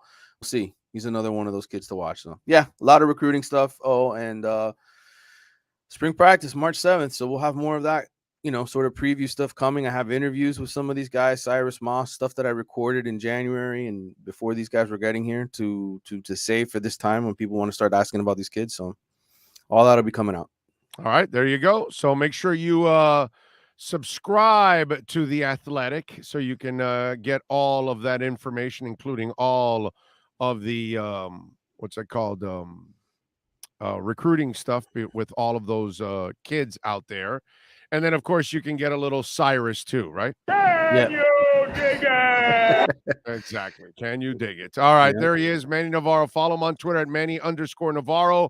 More importantly, subscribe to The Athletic so you can get everything you want about the Canes. Can you dig it? Yes, that's right, Manny. Thank you, my brother. Appreciate you. All right, guys. Take care. You got it. There he is, the great Manny Navarro. If you're a Miami sports fan, then there's only one store to go to, and that's Caneswear at Miami Fanwear in Davie. They're your one-stop shop for all your Inter Miami CF, Canes, Dolphins, Panthers, and Marlins merchandise. They have hats, t-shirts, game day jerseys, and so much more. Located at 2511 South University Drive in Davie, and open 24/7 online at caneswear.com or intermiamiwear.com. Call them at 954-835-5597. Caneswear, the spot where Inter Miami and all Miami sports fans shop. Right, baby. Canes fans, you got to shop there. Can you dig it? That's right. Mario Cristobal getting Charlie Strong. Can you dig it? Yes, I love it. He's picked up a lot of coaches, man. Can you count, suckers? A lot of them. A lot of them. I just want to get the Miami Hurricanes to the point that they look at their opponent and say, I'll shove that bat up your ass and turn you into a popsicle. Right. You know, they do that, and I can tell you, I'm having a good time. Of course. That's it. So that's what we want, baby. It turns out that the early reports were wrong. All wrong. That's right. We're ready, baby. We're ready to play. Warriors, come out to play. Warriors, come out to play. Time to defend Hard Rock Stadium, baby. Our turf. Our little piece of turf. That's right. Nico, thank you, sir. Appreciate you. A little love on the super chat. Says, Manny, I spoke to a local high school coach who has strong ties in the community and has met two new UM coaches. He said UM might have the best staff in the country. Nico, sorry that this came in late after we let go of Manny. But I think overall, Nico, I think we've all been gushing over this staff with Steele and all these guys that they added. The Charlie Strong move just was, oh, my God. When I saw that, I was like, this guy just added Charlie Strong? Wait a minute. No, this has got to be a lie. There's no way. And it's true. He added Charlie Strong, who's just a monster recruiter. That guy is always prepared to hit the road. Ready to fight. Yes. No doubt. Okay. And by the way, Canes need to get back to being champions. That is a miracle. And miracle is the way things ought to be. That's right. I think Cyrus has really filled in for us today really well. Big O, all I want is the U. When playing a Division III school, I want to feel comfortable knowing it's a win. Manny Diaz was not able to do that. No, I'm with you, man. I'm with you. No doubt. I am with you on that. So, did you catch Aaron Rodgers' message? Aaron Rodgers' message, I don't know if you guys read it, and I think he's gone. You know, I mentioned a little bit with Cam here, but I want to go over a little bit. He put out an Instagram post. Okay, let's go over it first. It says, here's some hashtag Monday Night Gratitude for some incredibly special people in my life with some pictures from the last beautiful year. At Shailene Woodley, thanks for letting me chase after you the first couple of months after we met and finally letting me catch up to you and be a part of your life. Thanks for always having my back, for the incredible kindness you show me and everyone you meet, and for showing me what unconditional love looks like. I love you, and I'm grateful for you. To the men I got to share the QB room with every day, Matt, Nathaniel's over at Denver, Luke, Jordan Love, and Kirk Benkert. You guys made every day so much fun. I'm so thankful for the daily laughs and stressful relief you brought me every week of the year. I love you guys. To the Friday crew, Randall Cobb and, I don't know, a bunch of guys, David Bakhtiari and a couple other guys. He says, I love every moment we got to spend together this year. Your love and support was overwhelming, and I cherish the friendships I have with each of you. To my teammates, past and current, you are the icing on the beautiful cake we call the job, football. The friendships that will have transcend our collective time in this game, and I'm so thankful for the role that each of you have played in making my life that much better. I love you guys and cherish the memories we've made. To everyone else, spread the love and gratitude, you beautiful people, and read a book once in a while you're at it. Love and peace. So, I don't remember him doing this post last year or the year before or the year before. So I truly feel he's gone this time around. Okay? I do. I think he's history when it's all said and done. This guy is I think he's had enough of Green Bay, and he's a guy that ends relationships or they end for him, one of the two. And in this case, I think he's going to end it, and he's going to end the longest relationship he's ever had, the Green Bay Packers. To me, that's what that whole message was all about. And I'm sure that when he's on the radio show, forgetting the guy that he's on with all the time, does a really good job now. I'm brain farting the punter from the Colts. Damn it. Anyway, so he's really entertaining. I forgot his name now. But he does a hit with him every week. And who knows? Well, I don't know. We're in the off season. Maybe he's not doing it anymore, actually. So I don't know. I don't know what he's going to say from here on out, but something tells me that the Green Bay Packers are going to need to get ready to move him to the American Football Conference at one point or another, and to the Denver Broncos, because they're not going to move him in the NFC. They're not going to send him to the Packers, to the Niners, where they have a chance that, the Niners could, although once you lose Rodgers, I don't think you're going to be in the playoffs. But it is what it is. Topher, thank you, sir, for the love on the super chat. Appreciate you. Very nice. Very kind.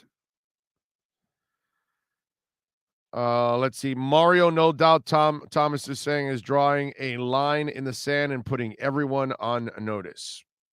Amen to that, bro. It's pretty fun to see what Mario's doing. What Mario Cristobal is building is crazy. By the way, you can reach out to us on the Welton Rayom text line, and that's 855-912-1056. That's 855-912-1056. Omar Kelly will join us here at the top of the hour at noon. All right. I got to run out of here at 1 o'clock.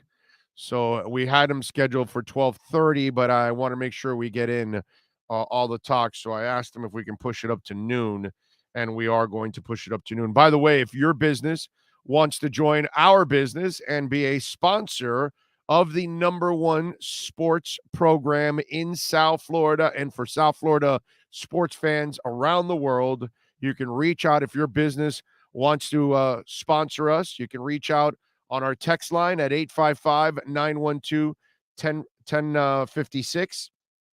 Of course, you can DM me on Twitter at Big O Show. Our business line, and this is only for sponsorship, okay? 786-754-4664. That's 786-754-4664. All right? If your business wants to advertise with us and wants to reach a great audience locally, nationally, and internationally, by the way, which we're very blessed. Is there any way you get involved in the A-Rod sweepstakes if you're Ross? A-Rod. Alex Rodriguez? Or what A-Rod? I'm brain farting here, bro. I'm so sorry. I'm sorry, Lo. It went over me. Who are we talking about? What A-Rod sweepstakes? I'm just kind of you got me confused here. Aaron Rodgers. I've never heard him called A-Rod. No. No, I would not. No, because you got to give him money and you got to give all kinds of picks, and no. I get it. You don't believe in Tua. So I I understand all of you out there that when you're worried about quarterback competition or you want another quarterback, you don't want Tua. So I get where you're coming from. I'm not on that side, dude. So what do? You trade the picks and the money and most of the space you have to sign Aaron Rodgers, and then what do you surround them with? Because you don't have enough. I'm good. I believe in Tua, and you have now picks and plenty of money to surround Tua so he can be successful. And that's what the plan was that this idiot screwed up, that you want to take advantage of the first 5 years before you have to give him a big deal. So now Mike McDaniel has to kind of solve this puzzle in the next 2 years. So this is what's going to happen the next 2 years. A lot of you out there, you got to move on, man. Let me explain this to you again. A lot of you out there, you need to move on. Let it go already. There will not be a trade for a quarterback to bring in competition. They're not trading for Garoppolo or Rodgers or Russell Wilson and getting rid of Tua. None of that is happening. So I'm not sure where you live or what you're thinking, but that's the case, ladies and gentlemen. They're moving on. So start to at least move on yourself. I get it. You're disappointed. You don't want to see Tua again. You've given up on Tua. Move on. Tua's the guy. So you might as well just sit there and I guess root against them, because that's what you're doing already as it is, because everybody knows with common sense, there's no Aaron Rodgers, there's no Russell Wilson, there's no Deshaun Watson, there's nothing. You're not doing that. They're trying to find a line. They're trying to find a running game. They're trying to find another receiver. They're trying to find a middle linebacker. They're trying to find a coaching staff. I think the rest of you that don't believe in Tua, you need to come to the reality of what's actually going on. I know you live in your own world and you create your own situation, but they're not looking for another quarterback already. So stop. Stop wasting your time. Stop wasting my time. Stop wasting your texts. Stop talking about it. Okay? Just say instead of, hey, why don't we trade for Aaron Rodgers or Russell Wilson or whatever, just say, I've given up on the 2022 season because I gave up on Tua. Just say that, dude. That's all. Just say that. It's the same thing. Because if you refuse to believe what's going on and you want to create your own narrative on all of this, well, why don't we trade for Aaron Rodgers? There will be no trade. There is no trade intentions. There are no trade happenings. There's no trade talks for Russell Wilson, for Aaron Rodgers, for Deshaun Watson. Move the F on. And if you can't move on, then just don't watch the Dolphins. Don't talk about the Dolphins.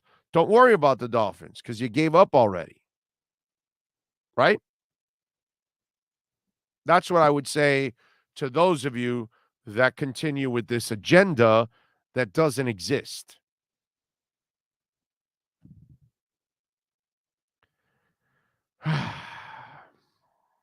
Carlos says, I do not, nor will I ever understand the Tua hate. This kid hasn't even played 2 seasons worth of football. Chad says, Devontae has to want to leave the cold. That's who they should look at to give Tua a legit big target.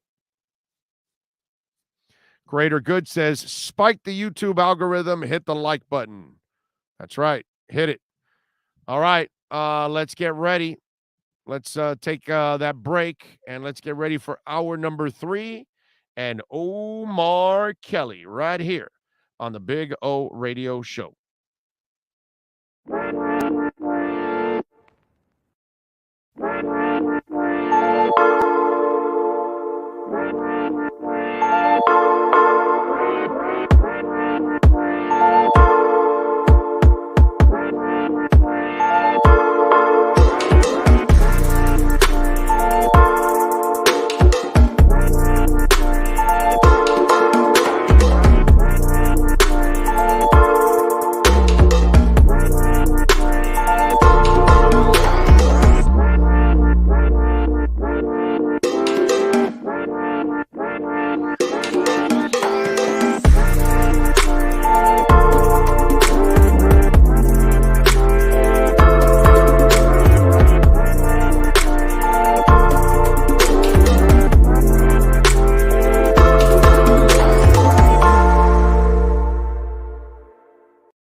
over 16 years, EJDconstruction.com has provided South Florida residents quality craftsmanship, accurate project management, and exceptional service. That's why EJDconstruction.com is an A-rated member of Angie's List and the Better Business Bureau. When you're looking for the right custom home builder for additions or home remodeling, please call my friend Eric at 305-433-4843. That's 305-433-4843 for EJDconstruction.com. When you need your warehouse looking good while staying efficient, there's only one place to find the finest racks in the business. Pallet Rack City in Hialeah. 305-424-8547. That's 305-424-8547. Pallet Rack City is the company you need when you want your warehouse sporting the finest racks in the business.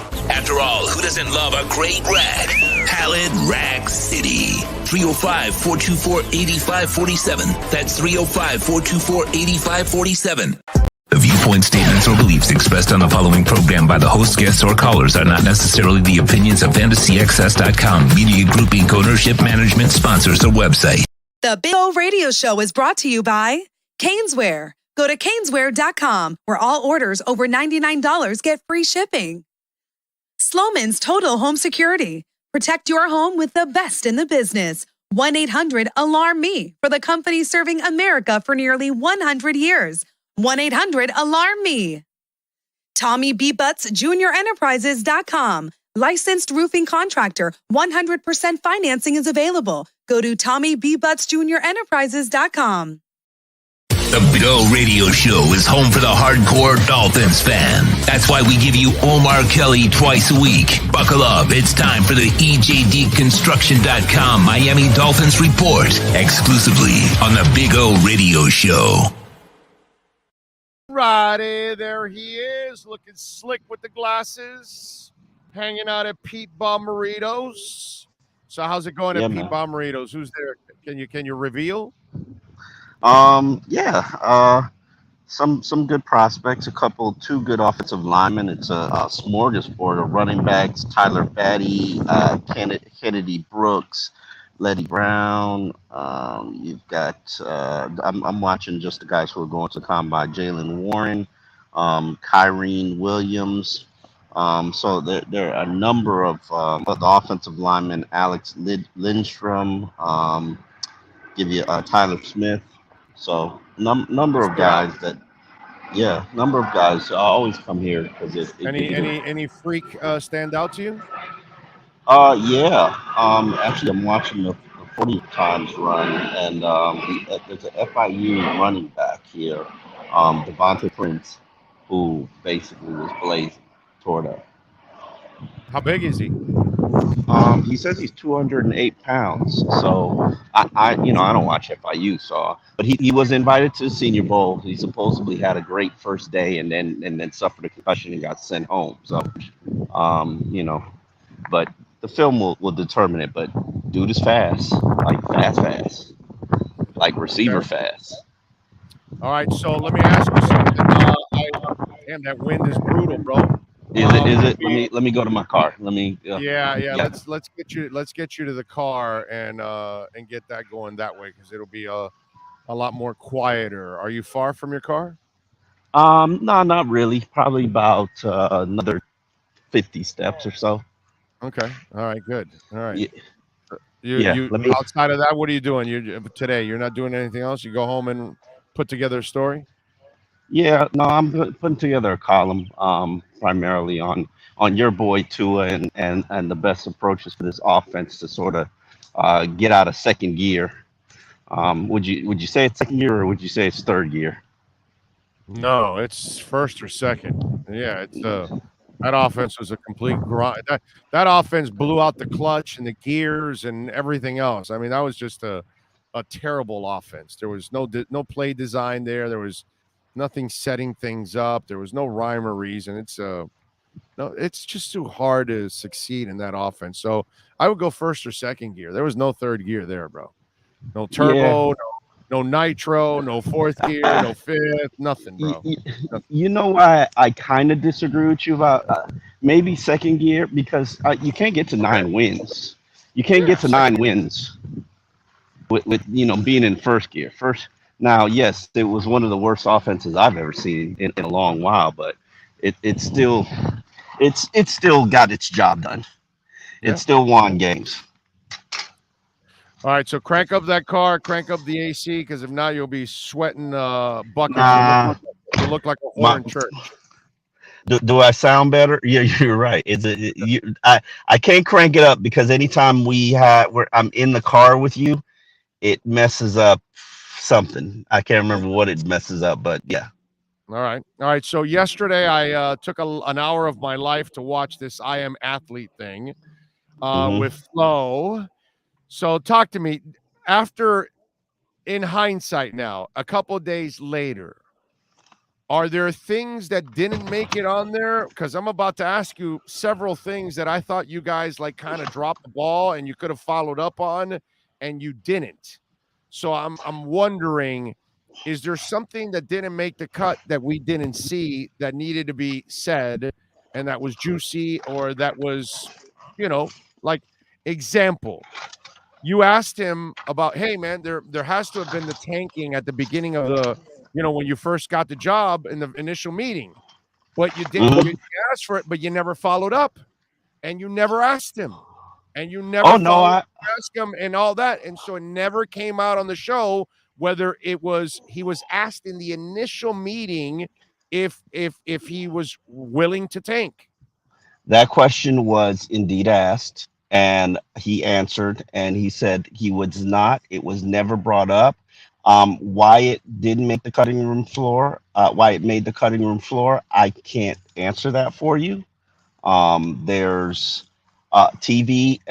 All I will say is TV and journalism are two different entities. Yeah, I didn't see a lot of journalism there. That was my problem of that hour. I mean, listen, first of all, Brandon Marshall and Chad Johnson have no business doing shows like this because they know nothing about even the history of the game at times. I was laughing at Chad. They know. I disagree with you because they know how to entertain. Yeah, they know how to. Yeah, they can run their mouths and all that, dude. Chad Johnson's talking about middle linebackers and all that, dude. It was Willie Lanier back in the AFL was the first middle linebacker. He doesn't even know that, bro. He thought the first black middle linebacker was like 20 or 30 years ago. And it was back in the 60s, bro. And it was with Hank Stram. And Hank used to put everybody in positions. Dude, he knows nothing about the history of the game. And you know that, Omar. I'm not 95% of the players that you cover know nothing about the history of the game. Basketball, baseball, football. But I don't think you have to be a historian of the game and understand. My middle linebacker experience goes back to Zach Thomas, maybe Jack Del Rio before that. That's not what all of a dot. That's not what he was talking about. I think he was the history of the game. He was talking about, you haven't put blacks in position. I mean, the middle linebacker just a few years back. No, dude, it was in the 60s. Relax. Okay? I know we have a problem, but please don't tell me that it was just, I saw the interview. It just I don't. I'm not talking. I mean, you're splitting hairs about address the quarterback situation. Yeah. Listen, forget about Chad and Brandon. You're talking about a history lesson, which I could use as well. I was born in 77. I don't know what the hell happened in the 60s and 70s of football, and barely the 80s. I was born in the 60s. I didn't watch it either, but I did go back to then study it and understand the history of the game. But neither here nor there. So he said that it wasn't mentioned then, right? At that time. Correct. Is that what you're saying? Mm-hmm. Okay. So I don't think that made the final cuts. Now, why it was removed, I don't know. I'm not a producer. I'm not the editor, so I can't sit there and tell you. I will say to you that I guess in order to land an interview of that nature, you've got to be cooperative and collaborative with the subject. I just got something from HBO Real Sports from Brian Gumbel. I'm curious to see what that interview looks like. He's making the rounds. As we've discussed, this has to be this is going to be a fight from media, public perception standpoint till it gets to the lawsuit, till it hopefully gets out of arbitration. And that's where the NFL is taking a victory lap, because they're like, oh, this guy go to arbitration, we can hide behind it. And Flores is arguing that, no, this can't go to arbitration because my oppressors, you're asking somebody who's the employee of my oppressors to now give me a ruling about my oppressors. And it has to be determined as a class action lawsuit, which is even harder battle and hurdle. Yeah. So everything is not, everything is, right now he's doing a media campaign, or was doing a media campaign till he took the Pittsburgh job. And I think it's important that you shed light. This wasn't an interview, and this is one thing that I have to address with Dolphin fans, because they're wondering why the Tua stuff didn't survive the editing floor. It wasn't a Dolphins interview. Flores is bigger than the Dolphins at this present moment, and you know that, right? You do know that. Yeah, I know, but this is part of the issues why he did not succeed there. Absolutely. And one thing that I came away from that interview, he has zero awareness of his faults. Zero. When Brandon Marshall asked him about what he's got to do better, brother, there was a list of things and he brought up none of them. And I think he brought up one issue that I happen to agree with. I can't remember what it was right now, and I was like, okay, maybe he does have some sense of an awareness about what his limitations are. Speaking of awareness, okay, towards the end, Flo talks about busting through the challenges, and you guys were talking about the tanking and all that stuff. To me, in that conversation, it sounded that conversation gets chopped the hell up. Just so you know, that conversation is where I basically explained to him all the reasons why he was tanking, and all the things that you did to sabotage your own team. And he viewed them as challenges, and I'm thinking to myself, bullshit. Wait a minute. This is the question. This is what I want to ask you. Did you? Because it sounded to me like he knew the front office was cutting it down to try to tank, but he was purposely fighting it as a challenge because while they were tanking, he was trying to win. He was trying to win. That's what it sounded like. No. I give him, while he knew what they were doing, and he was a full-fledged participant, because Larry Tunsil doesn't get traded, Teddy Stills doesn't get traded, Ryan Tannehill doesn't get traded, Robert Quinn doesn't get traded, Kiko Alonso doesn't get traded. I'm sure I'm leaving people off. Without him. First of all, you were on a roll until Kiko Alonso. Stop it. Kiko Alonso led the team in tackles for like 3 seasons. Be more respectful. We're not going to go in the weeds and do this. We're not going to do it. You like to go in the weeds and get lost. Vince Beagle on one leg over Spicoli, the Hispanic Spicoli at linebacker. Okay? You like to get lost in the weeds, and you're just so. Kiko Alonso led the team in tackles for 3 years. Speaking of Spicoli and weeds, that's exactly Vince Beagle can't play. Couldn't play last year for a team that was a decent defense. No, Vince Beagle was healthy. I mean, yeah, he came back from an injury, but he was healthy at the second half of the season. But anyway, that's besides. And I like Vince Beagle. Let's not disrespect Kiko. Let's keep it moving. Kiko's a clown, bro. Kiko's a clown. What are you talking about? He's a mediocre linebacker, my brother. You're completely wrong on this. You and Channing Crowder was another fool that was falling for the Kiko Alonso play. Give me a freaking break. Kiko Alonso's a mediocre linebacker, bro. Give me a break. Name 5 linebackers the Dolphins have had that are better than Kiko Alonso since Channing Crowder. Since Channing Crowder, Carlos Dansby, I guess, is better than him. One day of the week, twice on Sundays. I'll take Baker, who's better than him too. Who? Right? Baker? Okay. But I'll allow it. Go ahead. When did Kiko Alonso get 7 sacks, dude? I'm sorry, I must have missed that. Baker's a different linebacker, but if you're talking inside linebacker, keep going. Keep going. I've given you 2. You asked me better, right? Keep going. I've given you 2. Keep going. I counted it. Names right now of the people that are there, but Vince Beagle's better than him, bro. Vince Beagle's not bad, bro. You come up with 2 names. Come on. Come on, you come up with two Beagle. names. Who's the other ones that started this? The linebackers this year. Who else? Who are the linebackers? Landon Roberts and he'll knock your dick in your sock. Let me go with Landon Roberts. Who else? Okay. Who else? Who we got? All right, Landon Roberts. Who else started for them? Andrew Van Ginkel. You want to throw that in there too? Yeah. Oh my God, Andrew Van Ginkel. All right. Hopping on his penis is better than that guy. Come on. Okay, let's go on because we don't see eye to eye on this. On this. Come on. All right. So it sounded to me like Flo knew that they were tanking, and he was purposely going against the front office. That's what his body language said. I think that's what he said. I think that's what he said. He said he said flat out that, like, flat out, no question. He kind of didn't say it directly, but he did kind of say it indirectly and all that. I could tell you, I heard the whole conversation. He said it directly while they were doing one thing, which he fundamentally is opposed to, which I thought was crazy and ridiculous. He was doing another, and he was trying to win and build a culture, which is what he was hired to do. And when the ball was kicked off, and I totally do believe this, and I totally objected with it all season and still object with it now. When the ball was kicked off on Sundays or whatever day they were playing, up until that final whistle, he was trying to win games. Well, Omar, I know that I'm the only one that was saying they weren't tanking, and all of you were saying they're tanking. No, the team and the organization was tanking, except for Pittsburgh. Except for Pittsburgh. It doesn't matter what the team was trying to do. The coach was trying to win.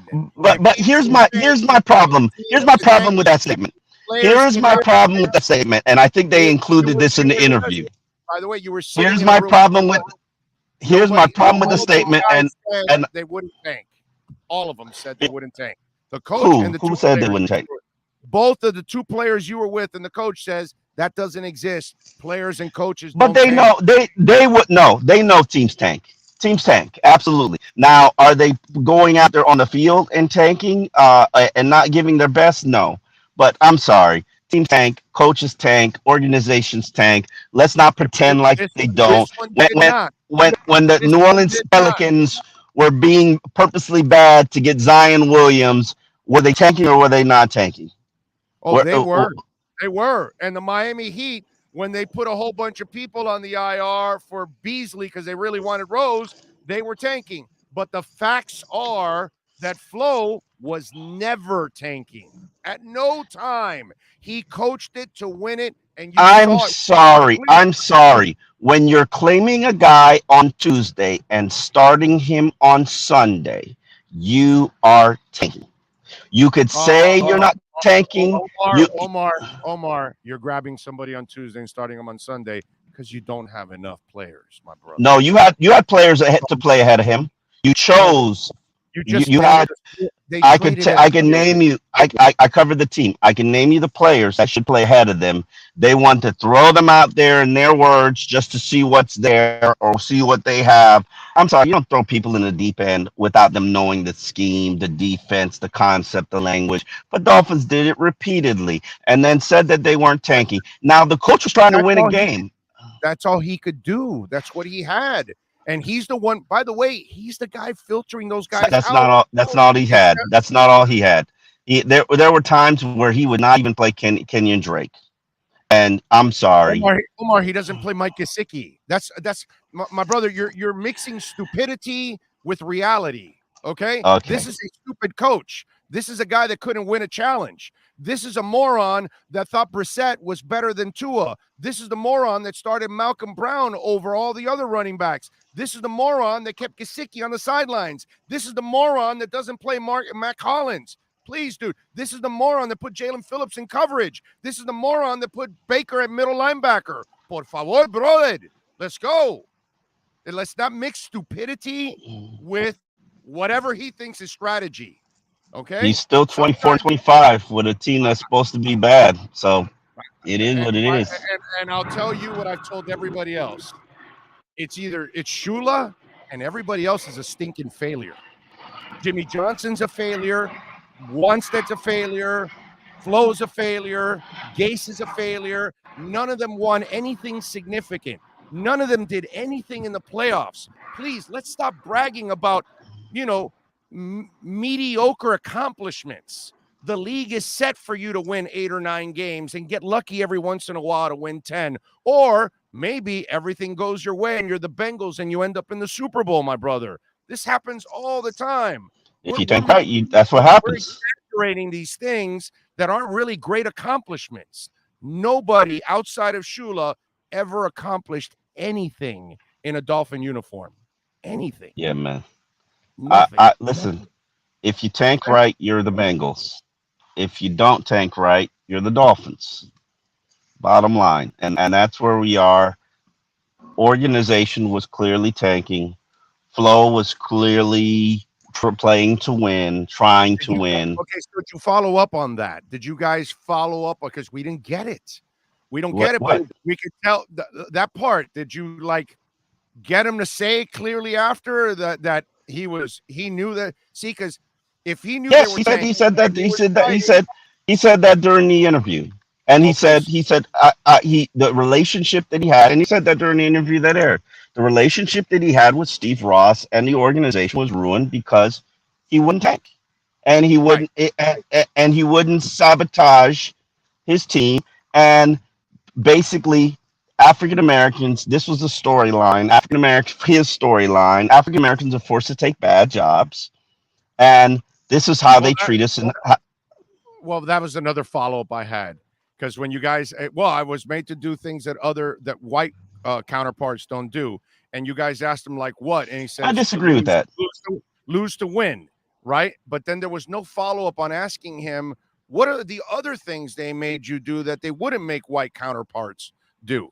Because you guys asked him that, and he said, pay to lose. Okay, we knew that already. Was there anything else? Did you guys follow up with that and ask him, what other things did they make you do that you wouldn't have to do outside of pay for lose? Did he have anything else? I think he talked about the ethical stuff, which is, the Brady yacht meetup, and I didn't buy a lot of that stuff. And I still know, I'm sorry. Him and Cincinnati Bengals coach, Zach Taylor. They took the job at the same time. They basically had the same opportunities. And I'm not saying Zach is a good coach, because I don't think Zach is a coach that Flores is. I think Zach's got a better quarterback and a better offense. He doesn't even have the defense that he had. But I'm sorry, Zach was tanking. And you can deny it all that you want, but Zach was tanking. So white coaches are forced to do those things, and they are forced to take bad jobs, and sometimes they win out by doing those things that help them get to the next level. And by the way, they have a better pass rusher than we do. Okay. No, they do. I mean, the guy had 14 sacks this year, and he had 17 the year. Yeah, I think he's the number one in the NFL, or maybe behind TJ Watt. Last 2 years, the kid from FAU is a monster, bro, for Cincinnati. Okay, he's really, really good. But go ahead. I'm just saying their defense is a little better than what we think sometimes. If you really look at it, they got a couple of players on that team. That defensive end is a stud. He's got motor. I don't think, I don't think that claim was fair to Miami, but I understand what's happening, or what was trying to be executed during that interview. And honestly, he said a number of times, I don't want to make this about the Dolphins. And it isn't about the Dolphins. And it's more about a lawsuit of fighting for equal opportunity, equal hiring practices, and things of that nature for African Americans. And that's the bigger picture. A lot of the Dolphins. By the way, we could have followed up on it too, also by saying, well, if they're asking you to tank, what do you think Zach Taylor was doing with the Bengals? Yeah, I mean, there's a lot of things that you can ask in hindsight of a 2.5-hour interview that's chopped down to 60 minutes. I mean, and there are a lot. But to say that, well, I'm a black coach and they're asking me to tank, well, maybe that's what they were doing in Cincinnati also, and he's white. So I'm just saying, Pat Riley's white. He tanked. He tanked for Beasley. He thought he wanted to get Derrick Rose. He talked up Beasley as much as he could and tried to sucker Chicago into taking Beasley, and they wouldn't. They took Rose, and he was pissed. But, the tanking thing goes in many ways, like you said. So is it really that you're a minority coach? Did we lose him? Because the name is there, but not the camera. What is it? What do we got, Sean? I think we lost him. Let's see if we get him back. All right. Andy Breakstone, let's see. What is it? Flores is mad because Giants wanted a head coach who isn't the worst offensive-minded coach in the NFL. Vince Beagle isn't better than Kiko. Oh, yes, he is. Way better. I'll take Vince Beagle every day of the week and twice on Sundays. Plays relentless. Love that guy. Shame the injury. There we go.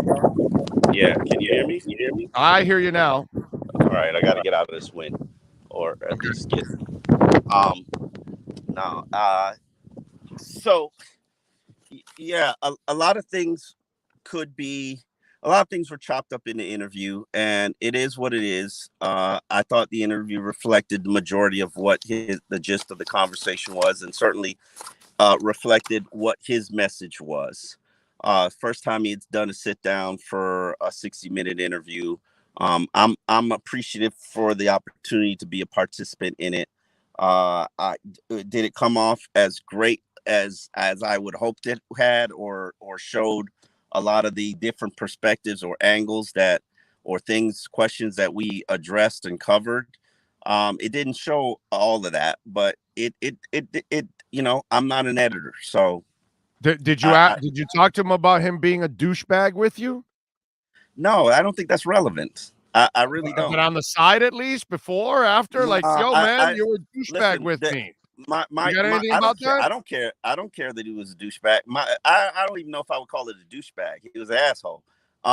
My like that happened before the season. It didn't impact how I did my job during the season. It didn't impact my, we're not friends. Like the interview was done with the understanding we're not friends. We're not friends.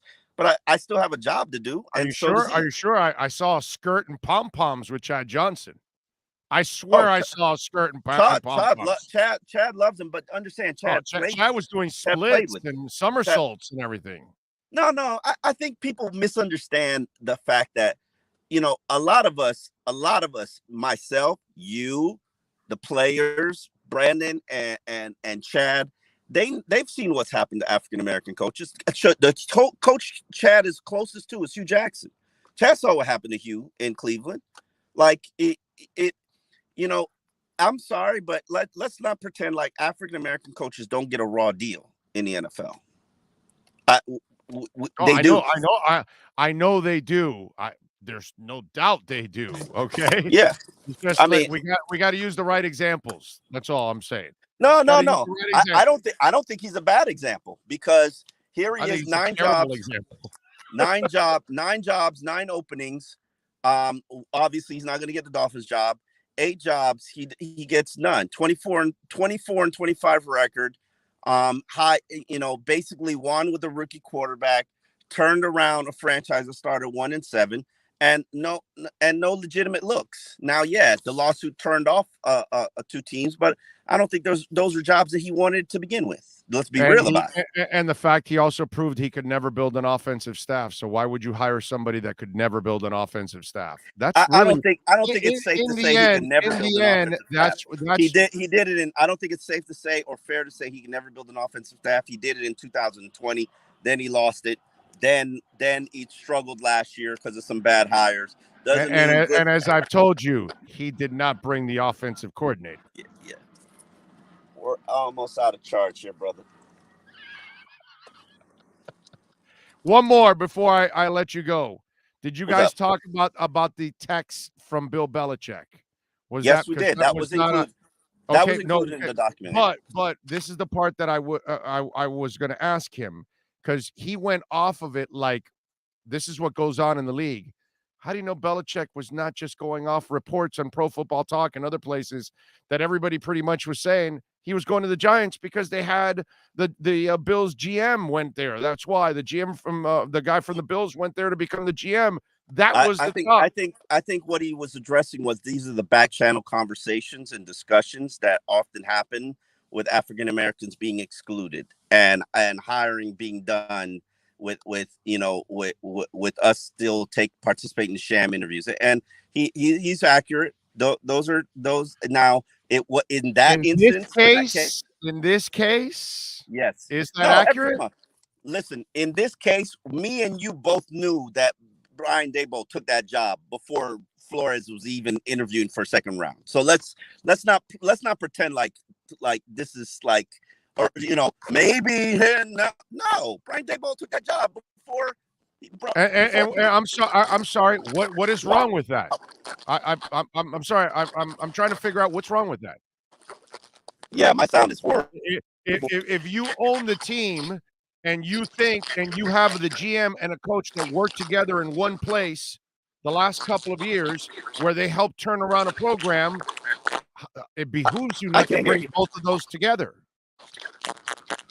I think I'm out, bro. All right, go ahead. Hey, can you hear me? We'll talk. Yeah, but it's broken up a little bit. It's already it's crackling. All right, bro. All right, go later. All right, that's Omar Kelly in our EJDconstruction.com Miami Dolphins report. I love Omar, but that interview, there were so many things to follow up on in that interview with that guy. And there were so many things to ask. And whether the people at I Am Athlete just did a crap job of editing, I have no idea. Maybe that's what it is. Maybe there's some of the stuff that they left off, but either the interviewers did not do a good enough job listen, maybe it's also, I think, a little bit of Omar deferring to Brandon and to Chad. See, the problem is if I was there, I would have not deferred anything to Brandon Marshall or Chad John. I'll give you an example. When I left QAM and I went to 640, and I was at 640 for 4 years, QAM begged me 3 times to come back.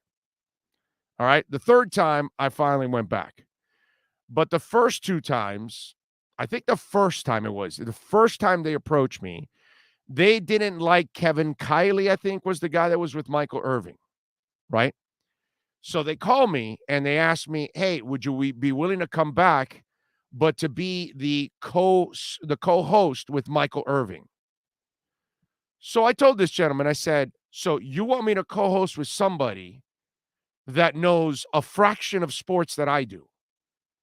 Like, I take Michael Irving out of football and he knows nothing. He's useless. He's a turd in a punch bowl. Useless. Like most athletes, you take them out of their sport, they are a turd in a punch bowl. Useless. And let me tell you something. Be careful about them talking about their own sport because they don't know the history either of that. So they'll have no depth. They'll have no perspective. They'll have nothing. They'll know their existence. 20, 25-year window, whatever it is, they may know that. Maybe, if you're lucky. So I told the guy, so I'm supposed to carry this guy? Because that's what I told him. I go, yeah, I know he's the name and all that, but all he does is preach. He's great for an interview. You're calling me because you know he sucks on the air, I told him. That's what I told him. I go, that's why you called me, because Michael Irving can't do a radio show. Nobody can listen to Michael Irving for 2 hours. Let's be honest. It's my favorite football player of all time. But I will compartmentalize what the football player is, what the Homer analyst I see on NFL Network embarrassing himself every year about the Cowboys because he's a stinking cheerleader that has no objectivity. And what, am I going to side with that guy? No. I'm not going to do that. I'm not going to be Michael Irving's sidekick. Are you kidding? In this business, sports talk show, Michael Irving can't do this. He's my sidekick, if anything. I can use him to play off him for football and all that. Outside of that, shut the hell up and get in your corner and leave me alone. Because we're talking about the Heat. You don't know shit about that. We're talking about the NBA. You don't know shit about that, Michael Irvin. We're talking hockey. You don't know shit about that. We're talking baseball. You don't know shit about that. Get out of here. You're useless. Only an idiot salesman would hire Michael Irving to do a talk show. But that was the problem with QAM. They hired an idiot salesman that thought he could be a pro. That's the one thing I've learned over the years. Salespeople also, they belong nowhere near programming because they don't know jack shit because they're also just fans. I mean, I don't know how many salespeople I would have to talk sports with and then constantly just put them in their place because they don't know jack. Constantly. They think they know, but they don't. So it's hard to defer to somebody, right, that you know is not good enough next to you. And that, to me, that's what this case reminded me of, the same stuff. It reminds me of all of that. There's no way I could sit there and defer in an interview process to Brandon Marshall and to Chad Johnson. Two guys that don't belong there doing that job. They were two cheerleaders. It was an embarrassment watching I Am Athlete. It's almost as embarrassing as Brandon Marshall getting stabbed by his girlfriend. Or maybe it's almost as embarrassing as Brandon Marshall too drunk to find his home, but he has the taxi driver drive him to an airport. That's how embarrassing it is. So it's hard for me to be in that setting and to defer to people that I know, I'm not sitting there with Hank Goldberg, bro. I'm not sitting there with Aaron Wilson.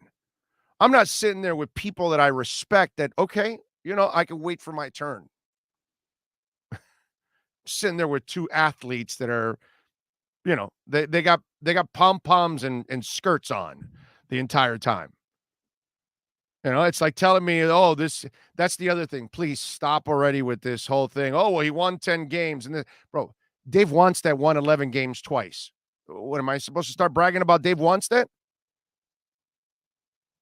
Give me a break already. Please don't brag to me about any coach ever that's been with the Miami Dolphins outside of Don Shula. Please don't ever brag to me about any of these coaches. I told you this yesterday, and then when Omar said it again, well, he won this. He's 24-20. Kiss my ass with all of that. Okay? Adam Gase won 10 games. Doesn't make him a good coach. Sperano, Mr. Field Goal, rest in peace, won 11 games. Doesn't make him a good coach. Wannstedt won 11 games twice and 10. Doesn't make him a good coach. Okay? Please, enough already. We've never had a good coach after Don Shula. Let's just say it. Let's just call it like we see it. Please. All right? Every coach after Don Shula has been a failure and an embarrassment to the franchise, including Jimmy Johnson, who gets this hall pass of all hall passes down here. All right? Underachieved with the Canes, didn't do nothing with the Dolphins. His legacy is in Dallas. Have fun. Knock yourself out. As far as I'm concerned here, dude, you underachieved in South Florida. Losing that Fiesta Bowl game, done for me, bro. Because a nursery person would have said, oh, I'm just handing off the ball to Alonzo Highsmith and I'll win by 35 points. So enough with all these coaches. None of them after Don Shula are worth a damn. Let's hope Mike McDaniel is the first guy to actually do something great here for once.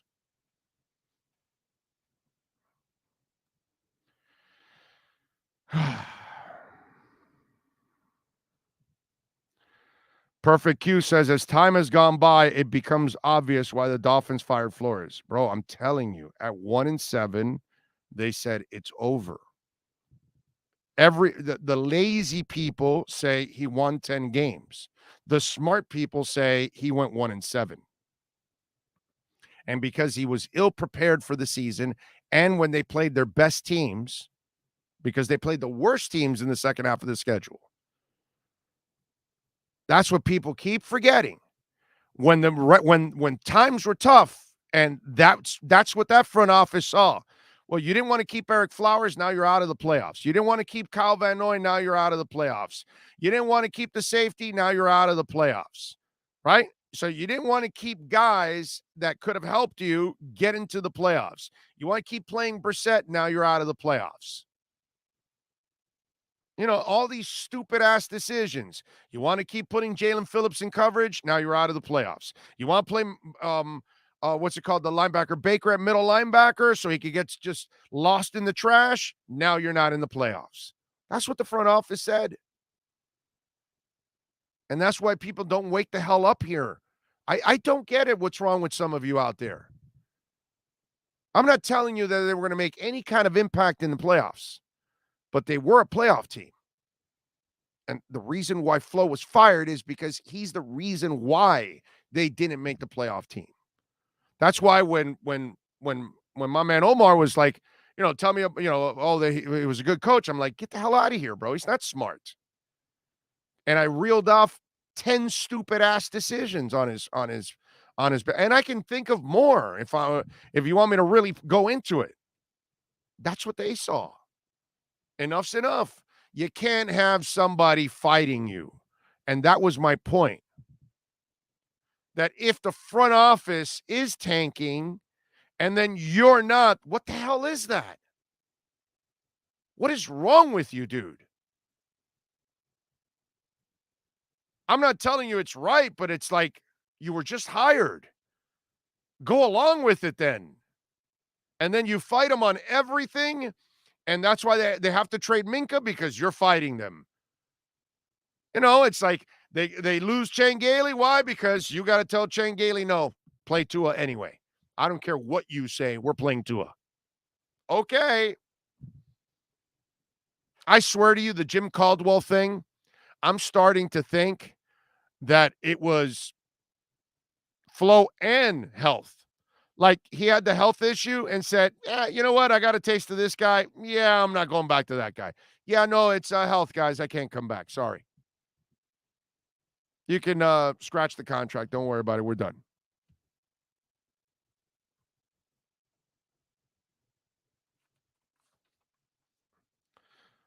Lo says, check your blood pressure. Oh, I'm concerned for you.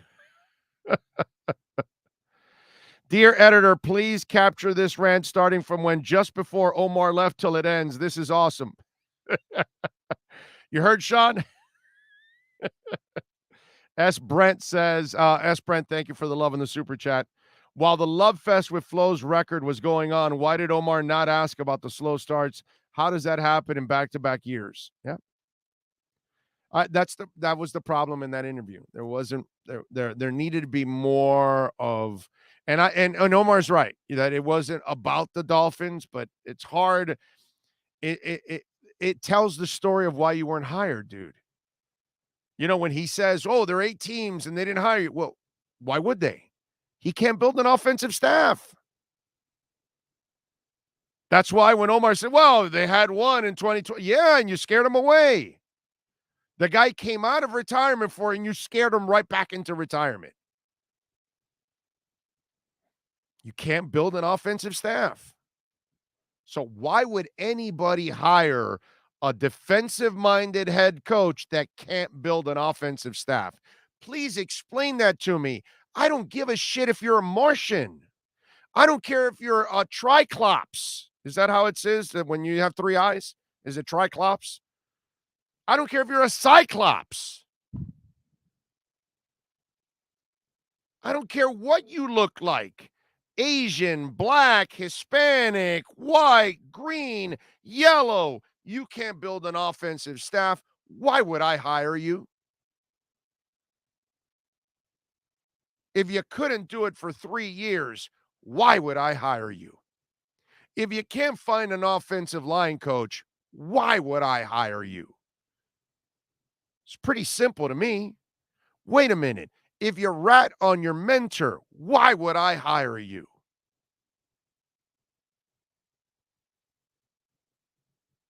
You actually thought Jacoby Brissett was better than Tua?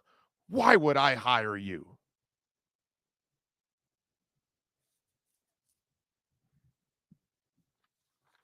It's really amazing.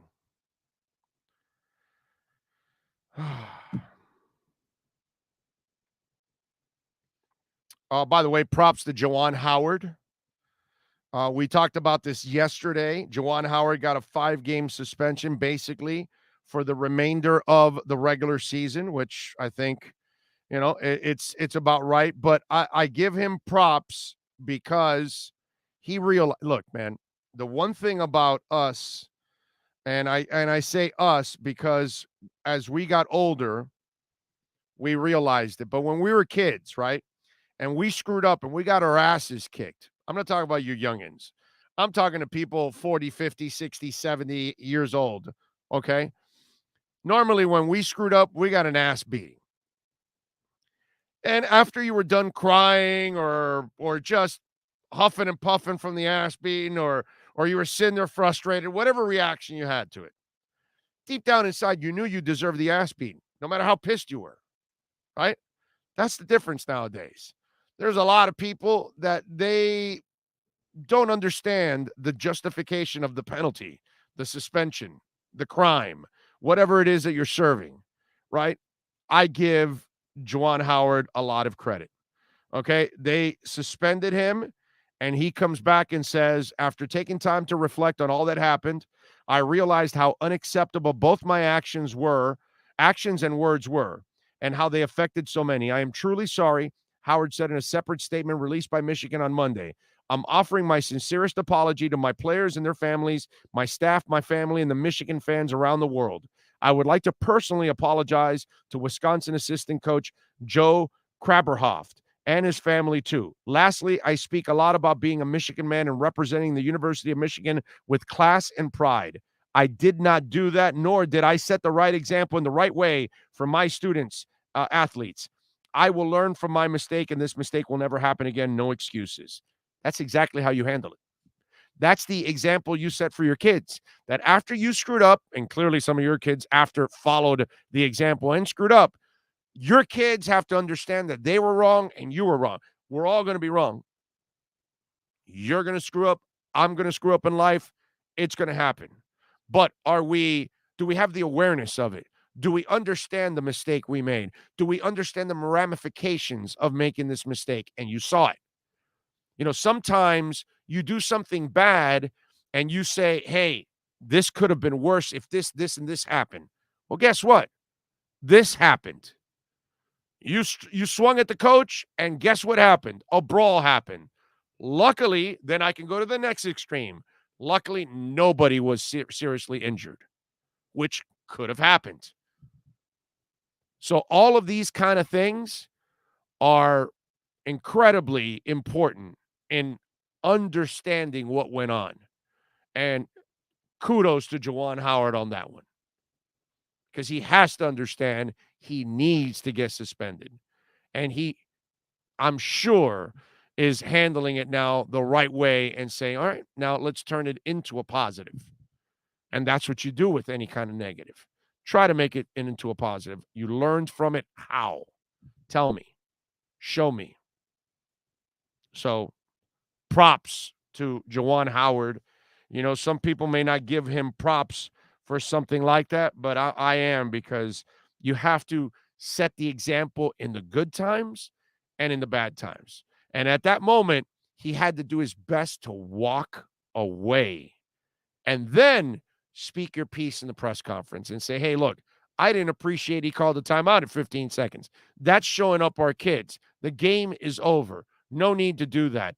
And so I wasn't very cordial at the end of the game, but that's to show and show my displeasure for the way he handled the game and trying to embarrass our kids.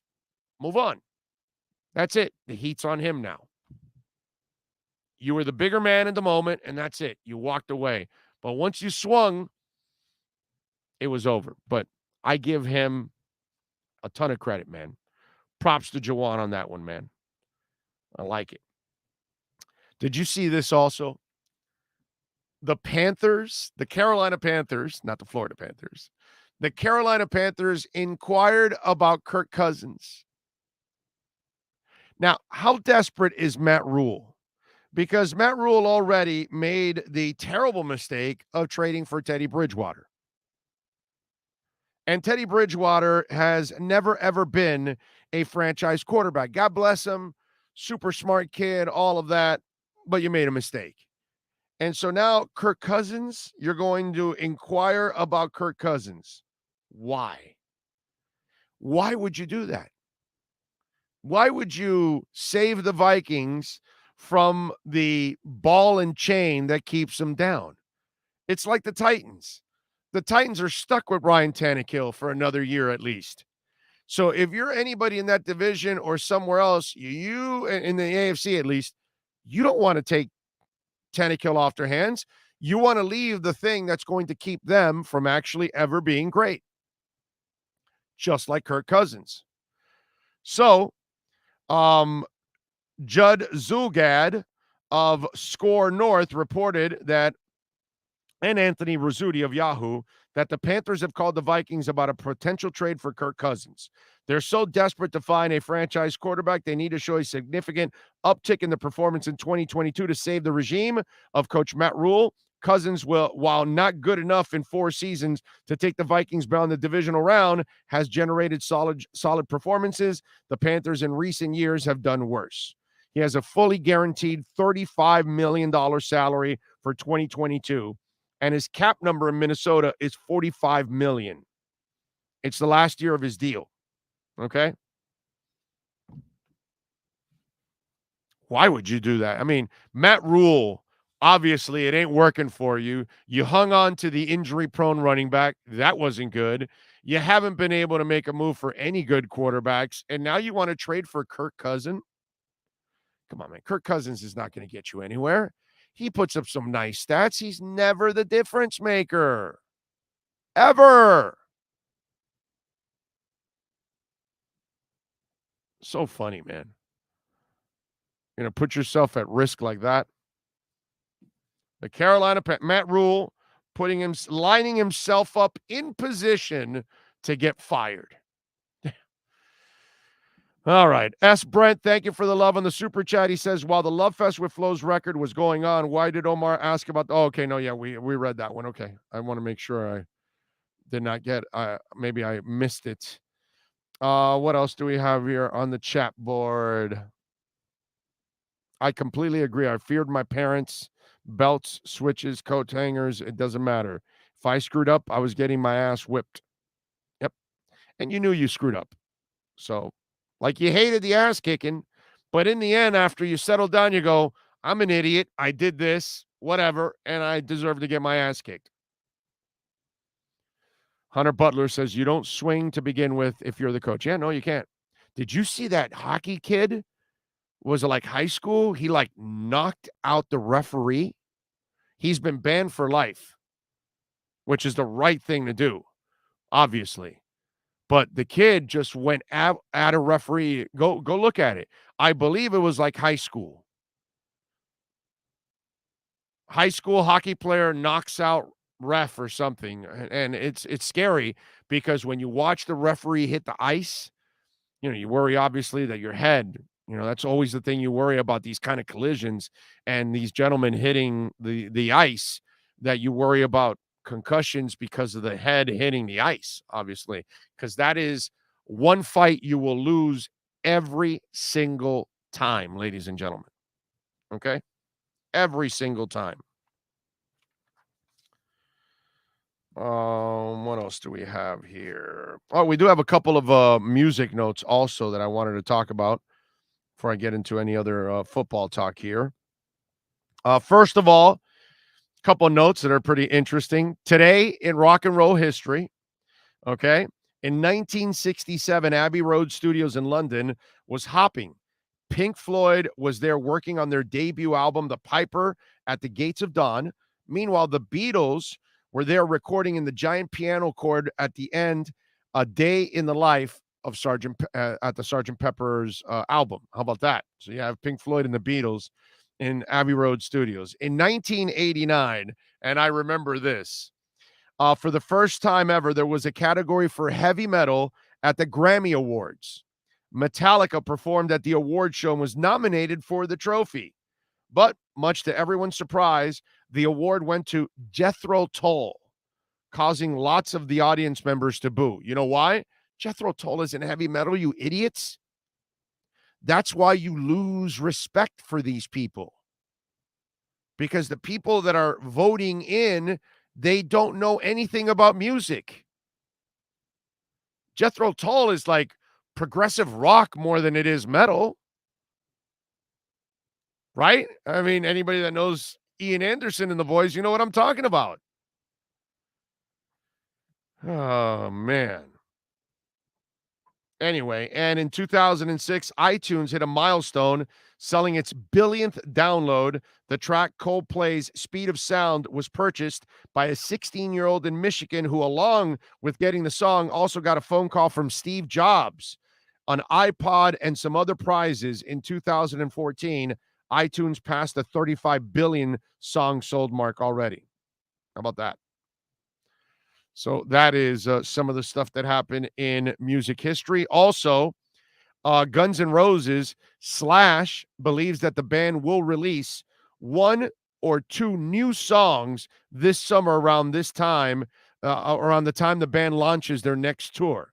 The iconic guitarist made the comments while speaking with Heavy Conscience about the brand new Slash featuring Miles Kennedy and the Conspirator albums 4. He said of the new Guns music, there's new material coming. Everybody's always asking. I would imagine that there will be 1 or 2 songs that come out around that time when we hit the road in June. Okay? So if you're looking for new Guns N' Roses music, you might just get that.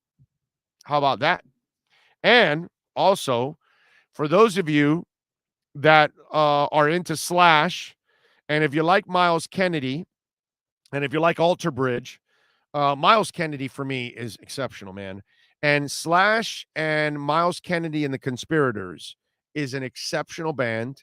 I went to see them, I believe, 2 years ago at the Hard Rock in Orlando, or maybe was it 2 or 3 years ago? I forgot. But I'm going again next month, March 26th, because they never come here. But Slash and Miles Kennedy and the Conspirators are going March 26th to the Hard Rock Live in Orlando. All right. So if you're going, I will see you there. Let's have a beer. Let's enjoy it because it's going to be an effing awesome show. That was one of my favorite shows that year. And I saw a lot of shows that year. That was one of my favorites. That was it was so good, man. And to watch it in that venue, it's going to be fantastic. I met somebody from West Palm Beach. I forgot the gentleman's name because I'm not very good with names. I have to see your face several times to remember names. But I know he lives in West Palm Beach and all that. And it was me and Grieper, and then he was there with a buddy of his, and we kind of were talking the whole show, going back and forth. What a concert! And watching it there, you get to see Slash shred for 2 hours. And it's awesome. And Miles Kennedy is an excellent frontman, excellent voice. Really enjoy Slash and Miles Kennedy and the Conspirators. That is just a fantastic act. So if you want a really good rock show on the 26th, I suggest you go out there and check that out. What else do I have here? Antonio Brown's got crazy stuff. That's it. Let me see. Let me check the I got a couple other things there, but let me check the Welt and Realm text line, 855-912-1056. Sometimes that's the super chats or on Venmo or Cash App or on the text line is a little easier sometimes now than the text line on the YouTube, because you guys are going back and forth with each other so much. It's hard, man, to kind of figure all this stuff out. Let's see, what else do we have here? It's Brandon Marshall's show. The entire interview was 100% scripted. Omar, as much as I was disappointed in him and lack of challenge, Omar did throw a couple of snippets at Flores, but Omar has to respect that it's Brandon's show and what he wants his show to be if he wants to continue to be a part of the show. Okay. Yeah, well then don't invite me, my brother, because I would probably step your ass aside, and Brandon will teach you how to do an interview the right way, not to put on a skirt and pom poms, because that was, I tell you, it was a painful hour. I got to admit, it was a painful hour to watch. Did you hear Flores try to get smart with Omar? They were talking about tanking. Omar basically said tanking is what everybody does. Flores told Omar that he didn't know if football meant as much to him in his life as it did. No, I know. Flo was never tanking. That's why I argued all the time. Watch him. He's coaching. He's not tanking. I don't care what you guys say. He's not tanking. Never tanked. So anybody that said tanking, you're wrong. Maybe the front office tried, but Flores never tried to tank. And the players never tried to tank. That was obvious. And Brandon Marshall and Chad Johnson said the same thing. Players aren't in for tanking. They don't care about your young draft. They don't care about a draft pick. They'll laugh at you when you tell them that. Crash Jensen was the original special situational third round player, or third down player is what you mean. The original converted QB to wide receiver, original slot receiver. Well, Moore might have been original big play slot guy anyway, though Jim is a legend. Yes, he is. You've talked about being secure enough in yourself as a coach to hire competent assistants like McDaniel has done, and now Cristobal hired ex-coach of SEC school Tennessee and freaking Texas as an assistant. Exactly, because Cristobal and McDaniel are comfortable in their skin, and they want to win, and they want to do what's best. So you surround yourself with good people. That's what you do. You don't want to surround yourself with people that don't know anything, and you've got to teach them all. It's not what that's not what is going to work out for you in the end. All right. So what else do we have here? 855-912-1056 is the Welt and Rayom text line. That's 855-912-1056. And you are correct. The Drew Slash always puts on a good show, a great show, I would say. Oh, any thoughts on the Bob Saget conspiracy that he was murdered? Everything's a conspiracy. The guy fell, he hit his head, he went to sleep, and he should have gone to the hospital, and he passed away. It's a shame. I hit my head. I had a grade 2 concussion, which is probably what he had, and I went to the hospital. He did not. They told me that my wife had to make sure she woke me up at night every hour. I think it was every hour. So my wife had the alarm on every hour and would wake me up every hour that I fell asleep. Did Bob Saget have that in a hotel room by himself? No. So, I everything is a conspiracy theory, dude. You know what I mean? It's like Alec Baldwin. No, he really loaded the gun up and he really wanted to kill the person. It's like everything is a conspiracy theory, and it's just not, guys. Mistakes do happen. Accidents happen. Okay? Christopher Reeves was, paralyzed from a horse accident. Okay? What was Sonny from Sonny and Cher died, I think it was at a skiing accident or something. Things happen. Okay? People fall, they hit their heads, they don't realize it, and they think it's nothing, it's a bump or whatever, and they just go to sleep and they think they can sleep it off and it's over. You know what I mean? He wasn't fortunate like I was. I was lucky that it happened to me in the middle of a basketball court. Everybody was around. My best friends were with me. They saw what happened to me. They took me right away to the hospital. My wife met me there. Boom. The doctor saw me. They MRI'd my ass. They told me, hey, he's got a grade 2 concussion. You need to do this, this, and this, and this. He may have had that, and he did. And he was like, rung my bell. Okay, I'm all right. Just go to sleep. And you never know, man. Blood clot, whatever, builds up, and it's over. Things happen, man. Everything is not a conspiracy theory. ASO Events Live says, love from India. Thank you. Love for all of you there in India. Let's see. B-Flow seems like he's short on something in the brain cell department. If he would have followed the agenda, he would have had whoever he wanted in the draft. And because he doesn't have any insight, it's just weird. Like if you knew that's what they were doing, you went against it, then expose it right there and then, and you have more people on your side. Now, just makes you look bitter. And he doesn't deserve to get hired if you really know what the hell went on. And if you really saw all the decisions that he was making throughout the entire year. The reason you're not in the playoffs is because of Brian Flores. Someone call me when he stops interrupting people he pays to be on. AJ, my brother, you don't have to watch, my brother. That's all. You know what I mean? Nobody's holding a gun to your head to watch. Okay? And I'm going to get a point across when I want to get a point across. I think I've been saying that the entire time. Damn. I think I just said that the entire time, that if I was there with Marshall and Chad Johnson, yeah, no, I would not take a back seat to anybody. I think I said that. So, not sure you're watching, but, if I interrupt somebody, I interrupt somebody. It is what it is. We'll get over it. We'll get the point across. You don't like it, bro? Instead of complaining, tune out, man. Tune out. I'm not holding a gun to your head, my brother, at all. I'm not forcing you to listen. I'm not forcing you to watch. Here. I'll even take care of it for you. Here you go.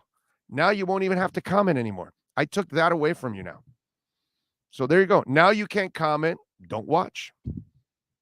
That's all, my brother. I see, I've done this for 32 years.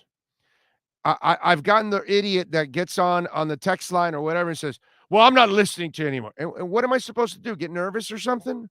Oh my God, you're not listening to me anymore. Oh, I need to quit. Is that supposed to make me nervous or something, my brother? Huh, AJ? You don't like how I run the show? Don't watch the show, dude. Don't download the show. I didn't come to your house. I'm not on your timeline. I ain't begging your ass to watch it. It's like, I love these guys. It's like, oh, tell me when this, that. Well, we won't tell you anything. Just get the hell out.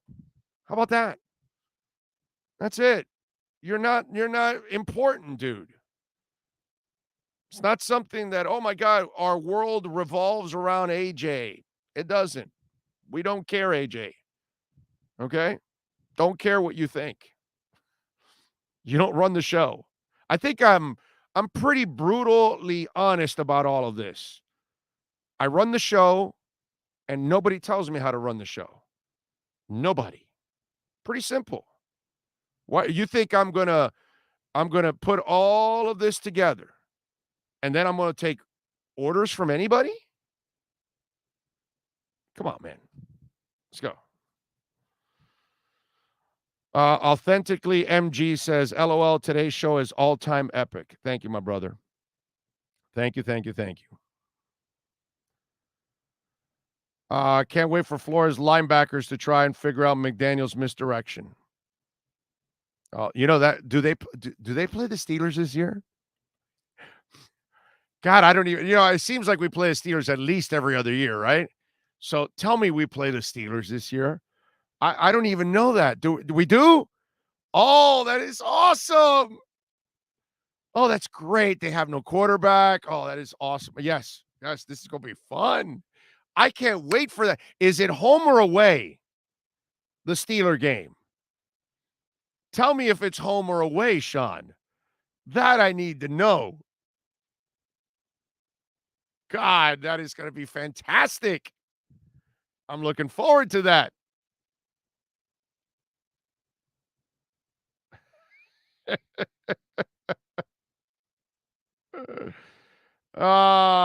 Big O, don't you dare interview Flores unless you have your attorneys right next to you. Well, he's going to need his attorneys next to him. That's what he's going to need. He'll need his attorneys, not mine. All right. Oh, it's here? Oh, awesome. Thank you, Sean. So it's here. Yeah. Dolph fans, you got to let them have it, bro. We got to have some flow fun that day, right? Yeah. That's maybe you know what you do is you walk in like a blind man and holding a flag, because that's kind of what he is with the challenges. Oh man, this is so good. I can't wait for that day. That's going to be a lot of fun. Big O, can we admit that the football is one of those sports that is better on TV? No, Chris. No. Every sport is built for television. The only sport that you watch live is hockey. That's it. Baseball's better on television. Football's better on television. Basketball's better on television.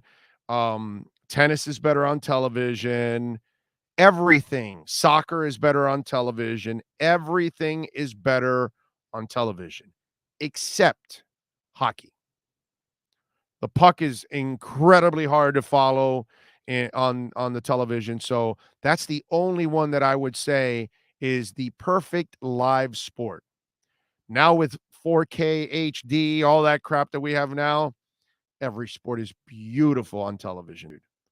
If we're honest with ourselves, do we still love going to football games or going to a baseball game or going to a basketball game? Of course, dude. I love going to an Inter-Miami match and watching the boys. Hopefully they'll be good one day and all that. But all of these sports are way better on television, my friend. Way better. Except hockey. Hockey is the greatest live sport that has ever been created. Okay? And I know football people like myself will have a problem understanding that, maybe because they're not hardcore, hockey guys or whatever, but hockey live is an experience like no other. And let me tell you something, ladies and gentlemen, if you're not much of a hockey fan or you're teetering and you're there on the fence, just one day treat yourself to lower bowl ice seats. And just tell me after that how you feel about hockey. Because I believe once you get lower bowl ice seats one time and you experience that, you're going to go, holy crap, this is a freaking awesome game. And live, it is magical.